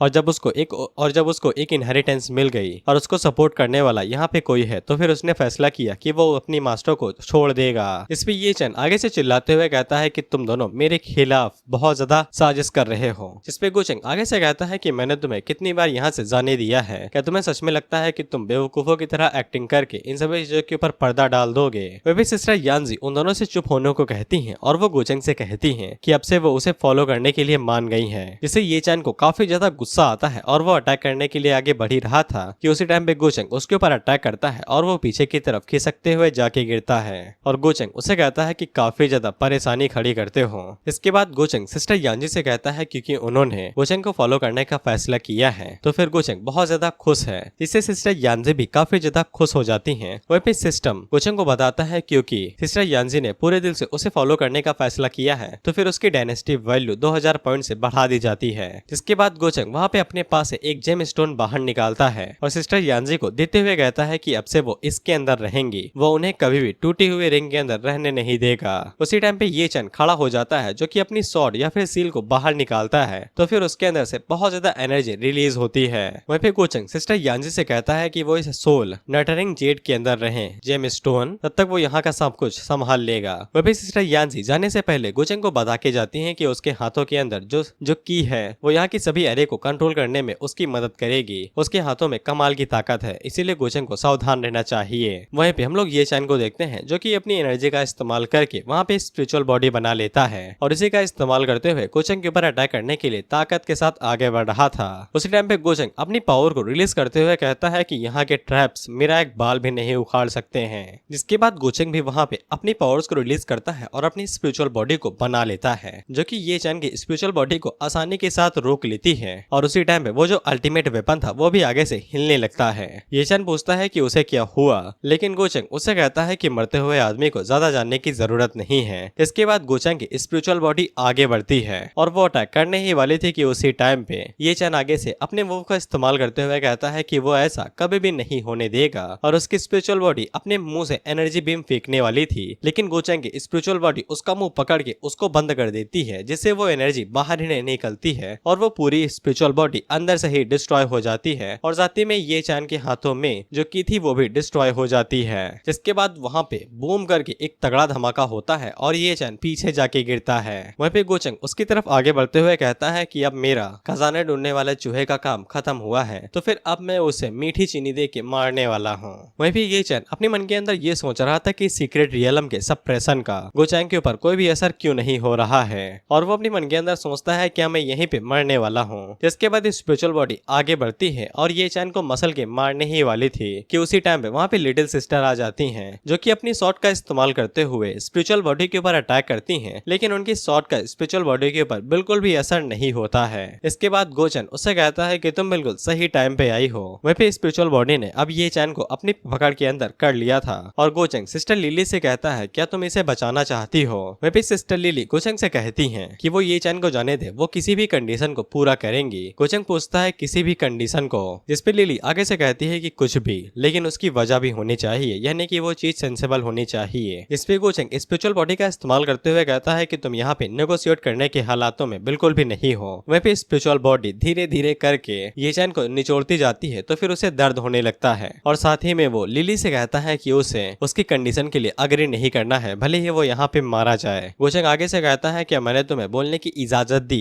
जिसके बाद स्पिरिचुअल बॉडी उसे और भी जोरों से दबाती है तो उसके मुंह से खून की पिचकारी निकलती है। तो फिर लिली ये चैन का दर्द नहीं देख पाती है और वो किसी भी कंडीशन के लिए मान जाती है। गोचंग उसे कहता है कि जल्दी से सी ऑफ कॉन्सिनेंस को खोलो और मेरे एनस्लेवमेंट सील को एक्सेप्ट करो। सी ऑफ कॉन्सिनेंस यानी कि मन की बुद्धि, स्पिरिचुअल रूट या फिर दिल, जो भी चीजें हैं समझ लो, और बाकी एनस्लेवमेंट सील के बारे में तुम्हें बताने की तो जरूरत नहीं है। वहीं पे ये चैन इसके लिए साफ मना कर रहा था तो फिर गोचंग उसे और दबाता है और उसके मुंह से पिचकारी निकलने लगती है। लिली इसके लिए मान जाती है और वो इन सभी चीजों को पूरा करने के लिए रेडी थी क्योंकि उसके पास एक कमाल की टेक्निक थी। दरअसल ये फैमिली के पास नासेंट स्पिरिट टेक्निक होती है जो भी किसी भी तरह के स्पेल को वहीं पे जमा सकती है। इसीलिए लिली को लग रहा था कि वो आसानी के साथ गोचंग के एनस्लेवमेंट सील को आसानी के साथ रोक सकती है और उसे तोड़ सकती है। बस उसे गोचंग को कसम खिलवानी थी जिससे गोचंग अपने शब्दों से पीछे नहीं हटेगा। गोचंग पूछता है कि बड़ी जल्दी मान गए इस कीड़े के लिए, ऐसी क्या बात है इसके अंदर। इस पे लिली कहती है कि इससे उसका कोई भी लेना देना नहीं है, वो अपनी शर्त को पूरा करेगी, लेकिन गोचंग को भी यहाँ पे शपथ लेनी पड़ेगी। अगर वो इस काम को तोड़ता है या फिर अपनी शपथ को तोड़ता है तो फिर हेवनली डेविल उसके दिल को निगल जाएंगे। इसके बाद वो डिमोनिक पाथ के ऊपर चलने लगेगा और कभी भी वापस नहीं आएगा। इस पे गोचंग आगे से कहता है कि बड़ी ही घटिया कसम है, लेकिन मैं तुम्हारे लिए इसे खा लेता हूँ। इसके बाद गोचंग इस कसम को खाता है कि अगर वो अपनी कसम को तोड़ता है तो फिर हेवनली डीमन उसके दिल को निकल जाएंगे और वो हमेशा के लिए डिमोनिक पाथ के ऊपर चलने लगेगा, जबकि भाई साहब ऑलरेडी डिमोनिक पाथ के ऊपर चल रहे हैं। वहीं पे लिली भी हैरान होती है कि इसने इतनी जल्दी से अग्री कैसे कर दिया। इसके बाद गोचंग पलक झपकते उसके पास आ जाता है और कहता है कि चलिए मैंने तो अपना काम पूरा कर दिया, अब आपकी बारी है। जिसके बाद लिली अपनी आंखें बंद करती है और अपने सी ऑफ कॉन्सिनेंस को ओपन कर लेती है। गोचंग भी अपनी चाल चलना शुरू करता है और वो उसके ऊपर अपनी उंगली रखता है और वो जैसे ही अपनी उंगली लिली के माथे के ऊपर रखता है तो वो अपनी टेक्निक का इस्तेमाल करता है। अब इस टेक्निक का कोई भी नाम नहीं बताया गया है, बस हम देखते हैं कि एक शैतानी डब्बे से कुछ चीजें बाहर निकलती हैं जो कि लिली के दिल के अंदर जहाँ पे ये चैन की जगह बनी हुई थी उस जगह पे गोचंग आ जाता है और ये सभी चीजें लिली के दिल और दिमाग के ऊपर हावी हो जाती हैं, बेसिकली उसके अंदर बस जाती हैं और हावी हो जाती हैं। साथ ही में जो जो स्लेव मार्क था वो भी उसके माथे से गायब हो जाता है। लिली हैरान होकर गोचंग से पूछती है कि तुमने मेरे साथ क्या किया है। गोचंग उससे कहता है कि मैं तुम्हारे साथ क्या करूंगा, वही किया है जो हम लोगों ने डिस्कस किया था। इस पे लिली उसे कहती है कि अब तो तुम्हें ये जान को छोड़ देना चाहिए। इस पे गोचंग आगे से कहता है कि तुमने अभी मुझे क्या बुलाया। तो फिर स्लेव सील की वजह से वो गोचंग को अपना मास्टर बुलाती है, जिससे वो खुद ही हैरान होकर अपने मुंह के ऊपर हाथ रख लेती है और अपने मन के अंदर सोचती है कि ऐसा क्या वो सील की वजह से हो रहा है। इस पे गोचंग उसे बताता है कि एनस्लेवमेंट सील कोई नॉर्मली चीज नहीं है और गोचंग ने जिस टेक्निक का इस्तेमाल किया है उसे कोई पियरलेस एक्सपर्ट भी पहचान नहीं सकता है जब तक वो पूरी तरीके से सी ऑफ कॉन्शियस को चेक न कर ले। और इस टेक्निक की वजह से धीरे धीरे करके वो आज के दिन में जो हुआ है उसे भूल जाएगी और वो समय के साथ साथ गोचंग की एक ऐसी लॉयल सर्वेंट बन जाएगी जो उसे किसी भी चीज के लिए मना नहीं करेगी। वहीं पे ये जन आगे से चिल्लाने लगता है कि वो बहुत ज्यादा कमीना और घटिया है। गोचंग उसे कहता है कि मर रहे हो तो क्यों बीच फालतू में उंगली कर रहे हो, लेकिन ये चैन को समझ में नहीं आता है कि इसने तो कसम खाई थी, अभी तक इसे कुछ हुआ क्यों नहीं। इसके बाद गोचंग उसे और भी जोरों से दबाने लगता है। तो फिर गोचंग उसे बताता है कि हेवनली डीमन मेरे दिल को निगल जाएंगे और मैं डिमोनिक पाथ के ऊपर हमेशा के लिए चलता रहूंगा। गोचंग उसे बताता है कि मेरे लिए हेवनली डीमन बस उन डोर स्टेप के दरवाजों वाली चीजों की तरह है जो मेरे सामने आके मेरे लिए कुछ चीजें डिलीवर करके जाती हैं। बाकी मैं तो खुद ही एक ऐसा डीमन हूँ जो कि हमेशा के लिए डिमोनिक पाथ के ऊपर चल रहा है। इसे ये चैन की अब फटके चार होने लगती है और वो लिली से बचाने की भीख मांगने लगता है। उसी टाइम पे सिस्टम गोचंग को बता देता है कि अब उसकी लक वैल्यू 0 हो चुकी है, अब वो इसे मार सकता है। तो फिर गोचंग बिल्कुल भी देरी नहीं लगाता है और सुप्रीम बॉडी का इस्तेमाल करके उसे इतनी जोर से निचोड़ता है कि उसकी बॉडी का चूरा बन जाता है और गोचंग वहीं पे मारा जाता है। वहीं पे लिली को ये चैन की मौत से भी दुख नहीं हो रहा था और उसे हल्का सा भी दुख नहीं फील हुआ था, यहाँ तक कि वो गोचंग से भी नफरत नहीं कर पा रही थी। इसके बाद गोचंग को किलिंग चेस्ट मिलता है और गोचंग उसके ऊपर मल्टीप्लायर कार्ड का इस्तेमाल करता है जो कि उसके रिवॉर्ड को और भी ज्यादा बढ़ा देगा। सिस्टम गोचंग के रिवॉर्ड को 5 गुना बढ़ा देता है। उसे 1000 पॉइंट मिलने थे तो फिर 5000 पॉइंट मिलते हैं और 1000 लक पॉइंट मिलते हैं। साथ ही में गोचंग को एक और ब्रोकन वर्ल्ड सीड मिलता है और साथ ही में वॉइड एसेंस। इसके बाद गोचंग वॉइड एसेंस को निकालता है और अपने ऊपर फ्यूज करने लगता है ताकि वो अपनी पावर को बढ़ा सके, ताकि वो अल्टीमेट वेपन डीमन हेलबर्ड का इस्तेमाल कर सकेगा। जिसके बाद वो वॉइड एसेंस को अपने माथे के ऊपर लगाता है और उसे अपने साथ फ्यूज करने लगता है और कुछ ही देर के अंदर वो फ्यूज भी कर लेता है। अब गोचंग के पास वॉइड की भी पावर आ चुकी थी, जिससे उसका ऑफेंस, डिफेंस, स्पीड सब कुछ बढ़ चुका था। वहीं पे लिली दोबारा गोचंग को उसके नाम से बुलाती है तो गोचंग उससे कहता है कि तुमने मुझे क्या कहा। तो फिर वो दोबारा सील की वजह से उसे मास्टर कह के बुलाती है। इसके बाद गोचंग उससे कहता है कि यहीं पे बैठी रहो, मैं थोड़ा सा काम करके आता हूँ। और उसके रास्ते के बीच में ये चैन की बॉडी पड़ी हुई थी तो फिर उसे धक्के मार के साइड में फेंक देता है और थ्रोन के ऊपर बैठे हुए मास्टर की तरफ देखते हुए कहता है कि अब असली बिजनेस पे आते हैं, इसके लिए हम लोग नीचे घूम रहे थे। और इसी के साथ ये वीडियो यहीं पे खत्म होती है और इसके आगे के पार्ट्स आएंगे या नहीं आएंगे ये इस वीडियो के व्यूज के ऊपर डिपेंड करता है। और अगर तुम चाहते हो कि इसके पार्ट आए तो फिर तुम लाइक और कमेंट शेयर करके इसकी एंगेजमेंट को बढ़ा सकते हो, जिसकी मदद से यूट्यूब इस वीडियो को ज्यादा रिकमेंड करेगा। मैं ये तुमसे कह नहीं रहा हूँ, करना है तो कर दो, बाकी कर ही देना। बाकी मैं सीरियस हूँ, अगर इसके ऊपर व्यूज नहीं आते हैं तो मैं सच में मानवा एक्सप्लेन करूंगा।